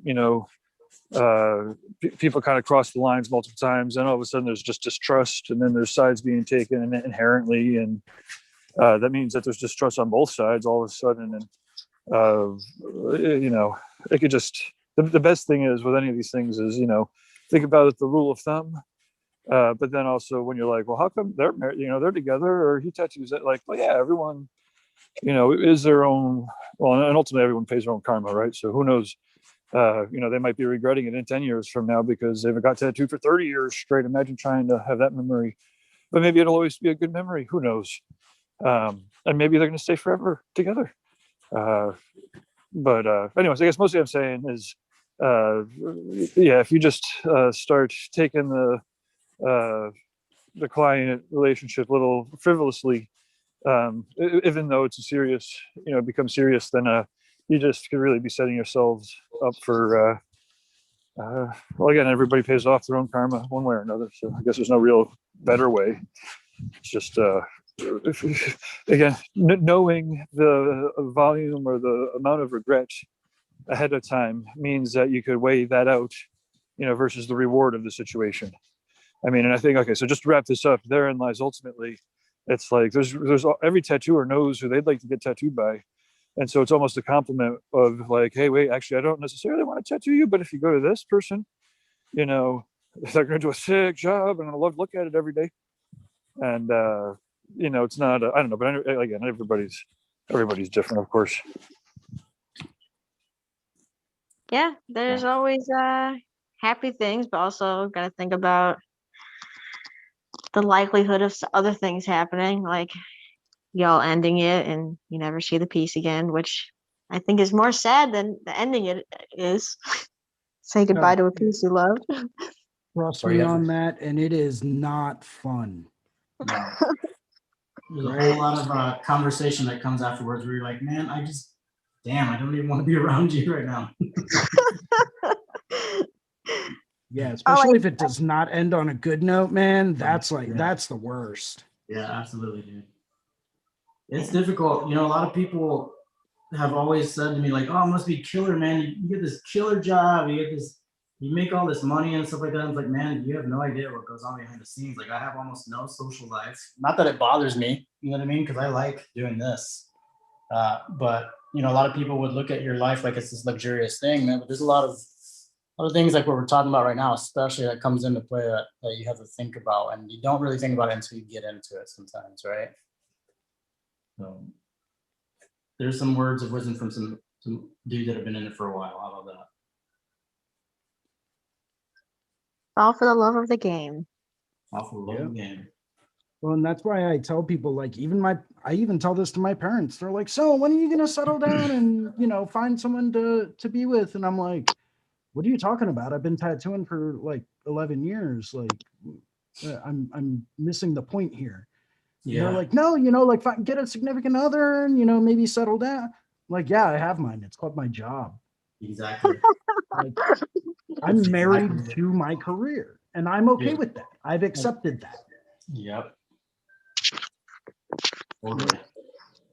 And you know what? Hey, someone comes along and wants to join me on my adventures, more power to them. It's going to be a bumpy ride and, can't guarantee I'll be there the whole time, but it's like tattooing has been there long before they would have come into my life and it'll be there long after they are gone. What to me is going to be the better investment? Something that's been there perpetually that will continue to be there, or someone that, for all I know, maybe a little blip on my radar of life. It's kind of a depressing situation when you think about it. And I kind of regret putting it that way, but it's the honest truth. And I swear, I'm not as sad and lonely as I'm making it out to seem like I am. I'm really not. I have a very content life. I have a cat that is a bitch. But I think she loves me, so that's a good thing. How old's your cat? She's 6 years old, 5 or 6. How long did it take for her to start calming down and not tearing a bunch of shit up? What are you talking about? That hasn't happened yet. Okay. That's awesome, dude. She does that constantly all the time. Does she really? Yeah, she was doing it to the chair I'm sitting in a little bit ago. That's hilarious. So pay attention to me. Yeah, right basically. Here. She gets jealous real quick. Does she really? That's crazy, man. Yeah, much like my last ex. Dang, no. Only she was jealous because I was working all the time, and when I wasn't working, I was drawing, and when I wasn't drawing, I was painting, and if I wasn't doing any of that, I was sleeping. So, go figure, right? All for the love of the game. Yeah. That's the price I pay to be able to go anywhere and work and have a great time and meet awesome people such as yourselves. Yeah, dude, likewise. It's if that's the price I have to pay, I came to grips with the fact that I would have to sacrifice, any kind of a meaningful, significant other relationship. And I'm not saying this is true for everyone. Okay. Everyone is different. There are a lot of people out there that are doing just fine that, have their significant others and they're supportive and, and they are everything that that person has ever wanted. And you know what? More power to them. I have not found said person yet. So until that happens, tattooing has me and it's got all of me, so it's like, if you have that, great, more power to you. Everyone's situation is different. I don't have that, so I have a cat. So That's it, just a cat? yeah. You got your work too. Well, no, I do. And I've got Ricardo. I mean, I can call him any time of day or night. So that's me. I've got you now. You're in on the mix and you're not going to get out very easily. Like that's what you realize when you start to really get active in this community, you get sucked in and it will not let go of you. Like Ricardo, Bruno, and I were on a Zoom the other day. I think it was it like Wednesday night or something, for like 2.5 hours, right? Outside of like all of this, we were on a Zoom call. Like they just had a question about how I would go about, approaching like a full sleeve while using nothing but the iPad, right? Which is not very easy. But I've got like a method in place and it makes it really easy. And they were curious about that. So I was like, cool, we'll hop on Zoom. So we hopped on Zoom, at like 9 o'clock, and we didn't leave until 11:45. Yeah. But that was a That great time. Oh my God, it was a blast. Yeah. We talked started about talking about all everything. kinds of shit too. Oh yeah, like religion and philosophy and Yeah. different types of iPad apps that you can use to really help streamline your process and become more efficient in what you do, needle groupings. I think we even touched on pigments at one point. Yeah. Like, I mean, we talked about everything. Yep. That sounds like literally the greatest time ever. Oh, it was an absolute blast. It was like hanging out with other artists at a tattoo convention, only we weren't at a tattoo convention. I'm in a tattoo convention in my head all the time. Is that okay? I It's like I got the fucking techno music and everything in there. It's just like like all the time, dude. I don't get it. Yeah, keep the beat going. Keep the beat going. And boots and cats and boots and cats. I feel like tattoo conventions are when tattoo artists feel most like little kids, and they Yeah. sure God, yeah. sometimes act like it. So I started doing this thing every time I work at a new show is like on the day that it opens, right? As I'm wheeling my stuff in to get set up or whatnot, I just like stop at the entrance, hold up the line, and just like close my eyes and just take a couple of really nice deep breaths and just like, yes, Yeah. here we go again. I'm at my happy place. Let's get this done. That's rad, dude. It is, man. And Taking I'm me a firm back. believer when we all die, right? We all Yeah. go to our own little special happy place, right? Call it Yeah. heaven, call it nirvana, call it whatever you want. The label that you put on it is irrelevant because it's our happy place. It's our place of most profound joy and contentness, right? Yep. Mine is a tattoo convention. Radical. Which one? I don't know because there are still so many that I want to work at. But it is a tattoo convention. That is where I will be going when I pass on. I know this because that is my true happy place. The chaos, the hustle and bustle, having, thousands of people around you at all the time, bobbing and weaving in between people just to get to the thermal fax so that you can run a stencil, so that you can do the same thing to get back to your booth so you can slap that stencil on them, sit down and actually start tattooing. Like, granted, I have my little S8 stencil printer now, so I don't really have to do that anymore. But that's a side note. But it's like that whole process of the chaos and that feeling of stress that you have. I am at peace when that is going on, That's bitching, dude. That, and I always keep a flask of tequila with me, so that always helps. You know what? Speaking of which, I'm going for a little bit of tequila right now. Dude, don't get me started drinking this early because then I'm never gonna finish this piece for tomorrow. Oh man. And I'm not gonna be able to start working on that 3/4 sleeve. I have to get drawn up by Tuesday. Should we do whiskey or should we do tequila? Well, what kind of tequila? Well, I have this Casamigos right now, which is Casamigos pretty is good. I like run-of-the-mill. Casamigos. Yeah, it's pretty Hey, good. Oh, that's like, the añejo. Yeah, that's my jam. I like Clase Azul too, man. That stuff's pretty good. I don't know if you ever had that before. There's a tequila. If you get the chance, see if you can find it. It's kind of hard to find nowadays because I think they stopped making it. But it is my favorite tequila in the world. It is called Tequila Chamucos. Okay. And it's wonderful, man. I used to be able to drink it room temperature straight up out of a Dixie cup. At the end of every night, I would pour myself a little bit of it, sit down, draw, paint, work on whatever, and just sip on it all night, dude. And it almost has like a sweet kind of floral finish to it. It's delicious. Nice. I'll have to check it out. Send me the name if you don't mind. Yeah, dude.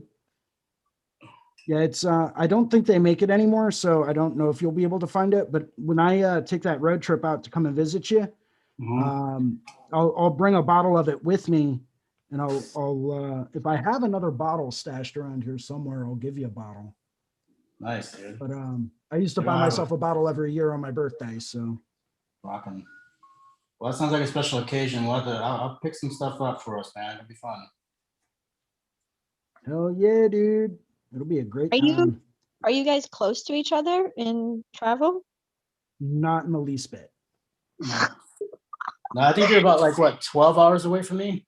12 and a half, something like that. 12 and a Yeah, half, if we yeah. drive. I mean, we could probably fly and, cut the time down in like a third, but Yeah. If I'm gonna come out to you too, man, I'm definitely fucking flying, that's for sure. Like, if well, if yo, it was- so the Philadelphia show is going on in September. I don't know if you're going to be ready for that kind of scene yet, but I'm still trying to get things together to try to book that up. So if okay, you wanted to come out and like take a look at the Philly show, yeah, dude, it would blow your mind, man. I'm down. Are you working that? I'm trying to get everything together to make sure that it happens. It was supposed to be held in February, Mm-hmm. but that fell through. So Hey, you want to check this out real quick, Jason? yeah, dude, let's see how it's coming. Dude, that's killer, man. There's the roses. Starting to work on one side of the roses. I don't know if you can see it. Is there a glare? Dude. Yeah, There, a little bit, but still, man, that's tight. Yeah, it's I coming love together. the way that's coming together, dude. Thanks, man. Yeah, I'm pretty fucking. I pumped almost about just it. want to stop working on mine because, like, yours is way better than mine. Nah, dude, fuck that. Yeah, look at the Fuck that detail shit. you have in the archway, man. What are you talking about? Man, I fucking went cross-eyed the other night working on this thing, dude. For real. It I was like can imagine. at like 12:30 at night. I was like, holy shit, I gotta get to sleep because I wake up at like about 4:45 or 5 a.m. every morning, you know. But I've been putting in some, time on this, man. I really want to. This has been such a fun approach with everybody involved and shit, dude. So I'm so pumped, and I really want to give it my go, you know. Dude, you're So- waking up at 4:45 in the morning. Yeah. That's usually I'm going to sleep like a half hour before you wake up.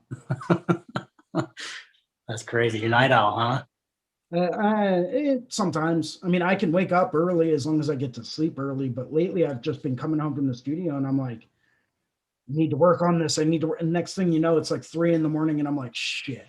All right, well, here we go again. Yeah. But yeah, Those are both my of you guys are invited out for Philly if you feel like coming down and working at it, or even just coming down to hang out. I always get a room every year down in the city, and it's a good time. No, I'd love to work it. That's where you're from, Philly? That's where you are now, I should say. Yep. Well, right outside it. I live in the suburbs, and that's where the studio is, but like 45 minutes or 30 minutes north of, Center City, Philadelphia. I've never What been to about- Philly. I am from Massachusetts. Okay. What part? Western Massachusetts, like if you know Springfield. Like A that good area. buddy of mine named Devin works in Massachusetts, right around the Boston area. I If you love get the Boston. chance, if you get the chance and you want a sick color tattoo, go and talk to him. His What- use what of is his color is amazing. I will write it down. Yeah, it's Devin Cooley, Coley. I did an interview with him not too long ago. It should be up on the YouTubes. I love when I hear that, dude. The YouTubes. I love that shit. Well, it's multiple channels on YouTube, so I just figure it's appropriate, Yeah.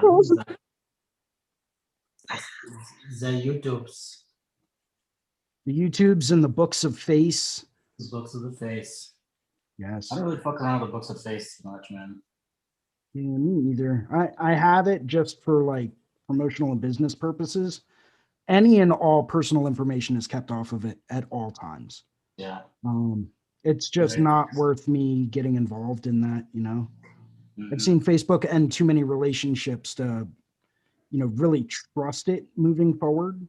So I hate Facebook so much. Likewise. I still have it though, because like I still have a lot of friends that'll contact me through Facebook Messenger. So it's like, all right, well, I'll keep it for now, but I never post anything to it. especially during this past year and a half, dude. I'm just like, I can't take this anymore, man. You guys are killing me. I gotta get away from all this. I gotta get away from all this negativity, man. Right? Gotta go bowling. or Life is something. too short to be around negative things and people. Yeah, dude. Massachusetts. I'm from Illinois. Well, I live in Illinois right now. I'm in a town called Normal, Illinois. That is the greatest town. I know. We have normal everything. We got normal cops. We got normal firefighters. So when the cops are driving by, does it say normal police? It says normal police. I'll As take a opposed picture. to Philadelphia overly aggressive police. There you go, dude. I'll take a picture and tag it for you guys. Yes. That is the greatest. Normal police. Normal police, for real. It's pretty fucking fun. That's awesome. Went to a normal high school. Oh god, I'm gonna have a cake with this for way too long. Yeah. Fucking, I'm glad you like it. Thanks a lot. Oh man. I didn't go to high school or anything here though, so that's okay. That's good. I was going to say, you're a Texas boy, right? Yeah, I was born in Corpus Christi, Texas. Yeah. So then how did you get all the way over to Illinois? When I was Most younger, people drive or take a plane. Just in case you were wondering, you know. Yeah, dude, that's awesome. My I mean, feet are some really people bad. might walk, but that's a hell of a walk. So Exactly. You got that Papa-mobile, man. Yeah, we moved around a lot as kids, so we kind of like landed in Illinois of all places. But I lived in a lot of places before that. I used to live in New York City when I was a kid in like '89, I think.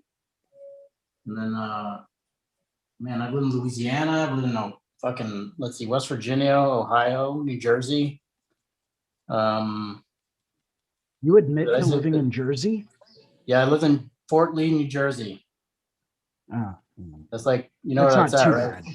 No, Yeah, I it know wasn't. exactly where it is. Yeah, it's right outside that Washington Bridge and stuff into New York. But yeah, man, New York was pretty rich. And then we moved to Peoria, Illinois before that. And then I lived in this place called Clinton, Illinois, where I went from New York City to Peoria and shit like that. And then Clinton, Illinois has 10,000 people in it, man. It was nuts.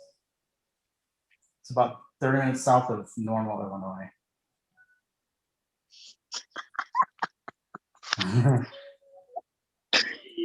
Oh, that's such a good name. Yeah, I Normal. may have you beat on strangest places to live, though. Oh, Go ahead. Yeah, let's hear this. So I was born in Houston, Texas, right? Yeah. Lived there for a couple of years when I was a kid.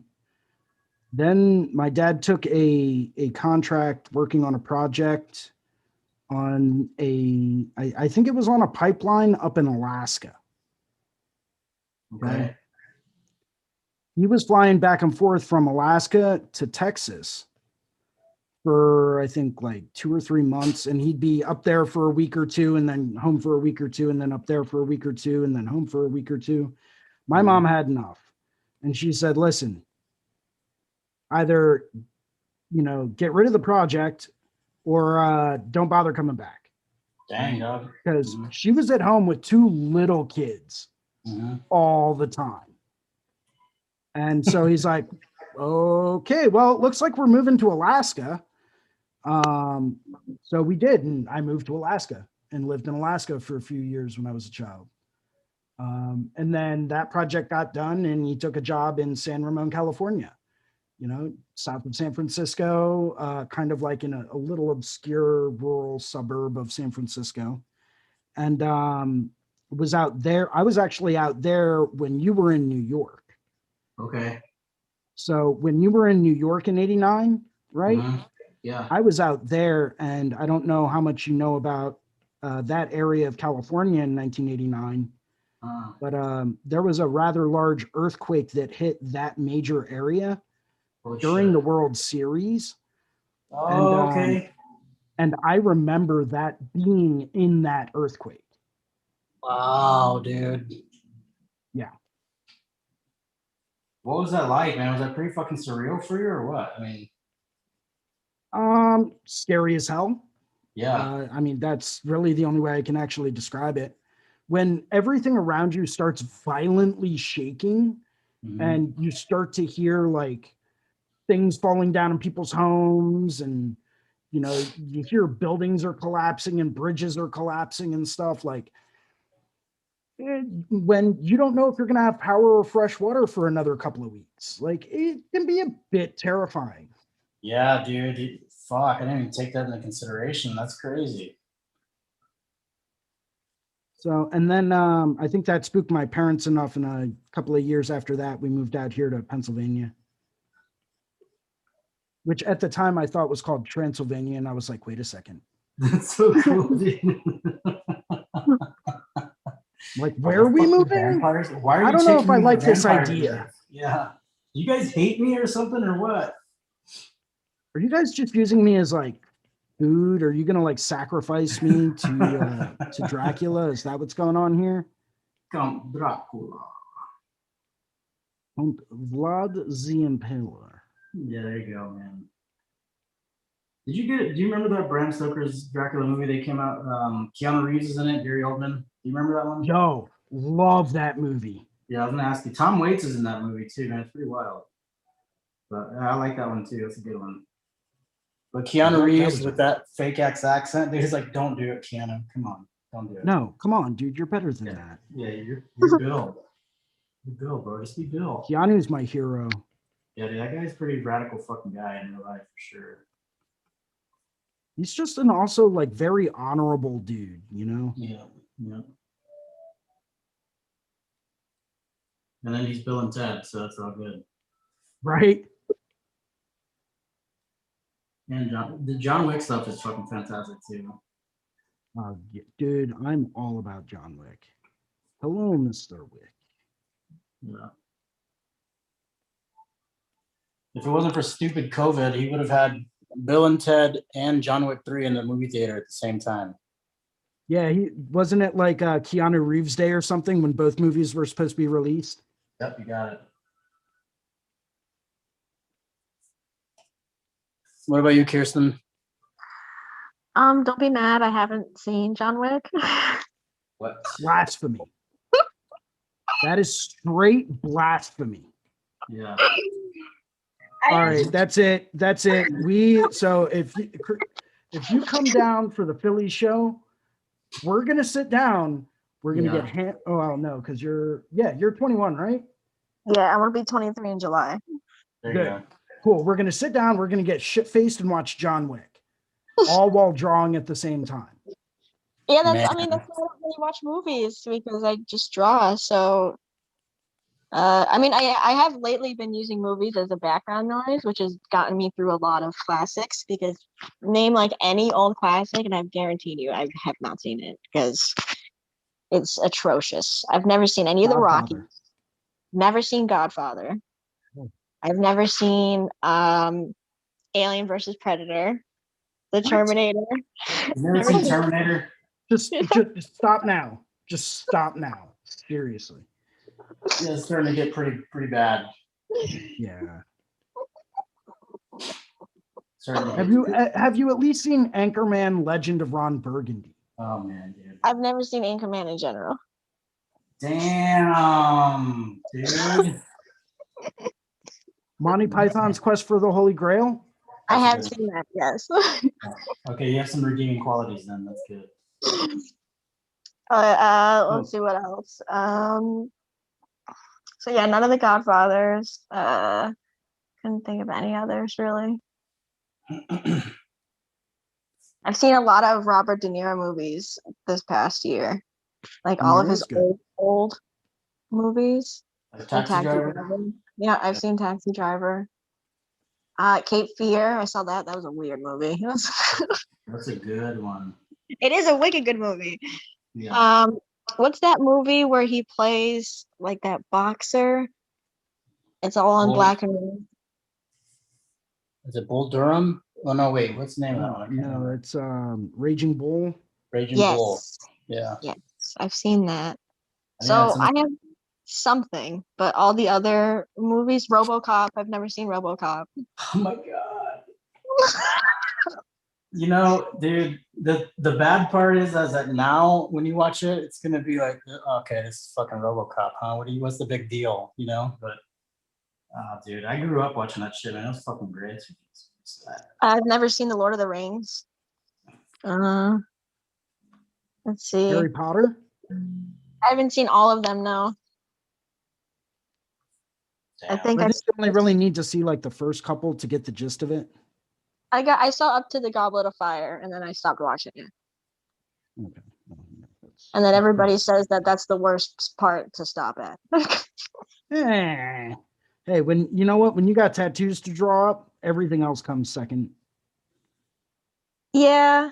But now that I'm using them as background noise, I'm flying through them. I can't really watch them, but I get it. Right? I We mean, were I talking can't about- say anything. I did the Go same ahead. thing with Game of Thrones and Westworld. What? Yeah, I mean, I've seen each series like 8 times, but the first time I saw each of them, I just had them on as background noise for I was working on paintings at the time over quarantine. Yeah, Game of Thrones is like it's a give and take with me. A lot of times I think it's more like the shock value that people get into. It's like that. A lot of people hate me when I say this, but that show Breaking Bad, I think was more shock value than actual good content to me. You know what I mean? But I can see that. yeah, but you know, Westworld is actually pretty fucking good, dude. Like it's pretty. I was fucking gonna say I did go back through and completely rewatch that one, Yeah, and that was a great series. yeah, it's really good. They took an old '80s kind of thing and really amped it up. You know what I mean? They turned it up to 11. Yes, yes. This is Spinal Tap. Yeah, that's a good one too. That's where that came from. Yeah, exactly. And then Jason, you and I were talking about the other day about like audiobooks and stuff too. Yes. Yeah, I enjoy audiobooks whenever I'm drawing or something like that, man. It's pretty good. Ooh, name Relaxing. some good ones. What's that? Name some good ones. I like audiobooks as well. What kind of I mean- genre do you like? I mean, Yeah. I listened to the Stephen King The Dark Towers series. That was pretty good. Like the whole thing. I've recently got Ready Player One. I just finished Ready Player Two on audiobook the other day. I mean, Ender's Game, stuff like that. That's a lot of sci-fi stuff. If I get into nonfiction stuff, it's kind of harder for me to focus on my drawing and stuff. So a couple of my favorite authors that I really like for audiobooks are Scott Mariani. He does a whole series called the Ben Hope series about a former SAS operative that, goes through and basically saves the day a lot. Really, really great series. Mark Dawson, he does another one about a former SAS guy. So they both have like the voice narrators have like British accents. So it's really kind of a nice pace. Let's see who else. Mark Allen Smith has a book called The Inquisitor, which is fantastic. Like you really start to get into it, and it's just really nice. The whole like premise behind that book is imagine someone that specializes in what's known as information retrieval, basically getting people to tell the truth, right? Yeah. And imagine they're operating in today's world, in today's society, and this guy can go through and basically get information out of people without ever actually physically harming them. Wow. Right? So how does he do it? Right? Most of it's just like a psychological mind thing. Glenn Cooper's another great author. Douglas Preston and Lincoln Child. I mean, I can go on. I read a lot and I listen to a lot of audiobooks. So I've got like a list of authors that are my regulars. I can only see myself listening to audiobooks when I'm driving. When I'm drawing, I usually notice halfway through that I'm not paying attention to a lot of it because I'm so focused in. So usually I can only do audiobooks when I'm driving. Well, that's understandable. Yeah. I was that way for a very long time as well. And then I just kind of got used to it, and I was like, oh, well, yeah. I used to swear that I would only ever listen to an audiobook once I had actually read the book, but that kind of went by the wayside. So I like more philosophical books when I'm listening to them. okay. The War of Art is my favorite one, probably. That's Art a of really quick War. read. And The Art of War. That's a Sun good one. Tzu. I've been reading more art books too. I know I suggested one that Ricardo, you got, right? Yeah, I did. What was that one called again? That's the Dynamic Bible. Oh. And did you enjoy it? It's all right. I love it. It's so good. Yeah, I haven't had a chance to sit down and start some of the practices yet, but I'm really looking forward to it, especially with like the markers or the pens. You know what I mean? Sitting What's the down name of it again? So this is the Dynamic Bible from Peter Hahn. He is a composition artist, and he, in my opinion, is one of the best illustrators because he has a segment on YouTube where he sits down for like 10 minutes or whatever and just starts, talking with everybody. And he just whips out like the just greatest piece of composition in like 10 minutes. And he's just very well. I'm terrible at explaining artists, but he's very good. He's so good. I have a hard time explaining how good that guy is. Pretty much. But he came out with a book for the Dynamic Bible. He has these courses about dynamic sketching, which is basically seeing everything as just forms, but to the extreme level. So this book is like basically exercises on how to train your brain to view everything as basic forms. And when I started the exercises, I didn't realize how terribly I draw not squares, cubes until I started doing them. I was like, wow, screw the sphere. Like we got to do cubes too. So much stuff. Cubes. Yep. Cubes with independent light sources. Yeah. But that's been a good book. I've been reading Nicolaides' book too. He has good schedules in there for artists to, how they do their practice time and then their actual drawing time. Because I learned that very late too, that you have to have practice time and actual drawing time on top of that. You can't just sit down and draw at times. You got to do exercises too. Yep. Which I noticed that when I do exercises before I actually sit down and draw, I get way less frustrated at myself because I'm already warmed up. Yeah, that's a good practice to take on, especially if you're kind of tense. It shakes all the bugs out. You know what I mean? It's like that. What was it in Zombieland? He's like, you got to do the cardio stretch or whatever. It was one of his rules. So he can do an extra lap around his car just so he can get his keys. Yes. Exactly. Got it. Hey, I seen that one. I'm gonna say, good thing. That's a plus. That's a plus. Pop quiz, you passed, man. So I am actually going to get going in a little bit, guys. Yeah. Why don't we go ahead and start doing our sign-offs? All right. Ricardo, let me spotlight you. Why don't you go ahead and tell us where you're from, how people can get a hold of you, and everything like that. For sure. My name is Ricardo Sertivant. I tattoo at Candor Tattoo. You can find me on Instagram under the same username at Candor Tattoo, CANDOR Tattoo. I live in Illinois in a town called Normal, Illinois. Yeah, I've had a great time today, man. Today's been covering a lot of topics and stuff, dude. Jason, it's always a pleasure.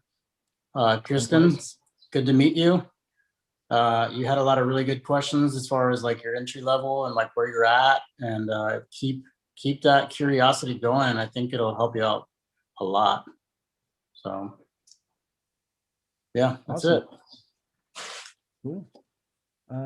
Kirsten, let me, I'll go through and spotlight you and just tell everyone where they can find you and, you know, what you do, what your Instagram is, plug yourself a little bit. Hello, my name's Kirsten Franklin, and I tattoo out of a small shop in West Springfield, Massachusetts. You can find me on Instagram at Frankie Says Things. And I have a website too. It's prpprint.com. I have some prints there, maybe. And that's kind of it. It was wonderful meeting everybody, and I hope that we can all congregate at Philadelphia. That would be super fun. Yeah. Awesome. Sounds great. And I'll go through and do myself last. So, hey everyone, welcome. My name is Jason Leeser. I'm a tattooer at the Inkwell Tattoo outside of Philadelphia. You can reach me on Instagram at Philly Inc. I'm always down to answer questions. Thank you guys both very much for hopping in here, asking questions, making comments. A lot of really great discussion went on today. Thank you guys very, very much. Wanted to say thank you to everyone that was watching today. Really appreciate it. And hopefully I'll see you guys again next Sunday. If not, there's another drawing group going on tomorrow morning at 9 a.m. East Coast time with Jake Meeks from the Fireside Tattoo Network. Go and check it out if you don't know what that is. I'll be joining in as well. Definitely always great discussion going on in that drawing group as well. I'll probably be finishing up my final project because I'm going to start working on this 3/4 sleeve I got to get rocking on. And for those of you out there that are not aware, highly recommend that if you guys are a subscriber to the Reinventing Drawing groups and the Reinventing Canon, jump in the Monday night live drawing group sessions. A lot of great discussion, a lot of great tips on how to improve your artwork, a lot of great discussion with Guy himself. It's like great one-on-one instruction. Really helps get your mind back to that place that we all know we've been at, where we're like, yeah, art, let's do it, right? So definitely highly recommend you check that out. And yeah, once again, thank you guys very much for tuning in today and hope to see you guys again next time.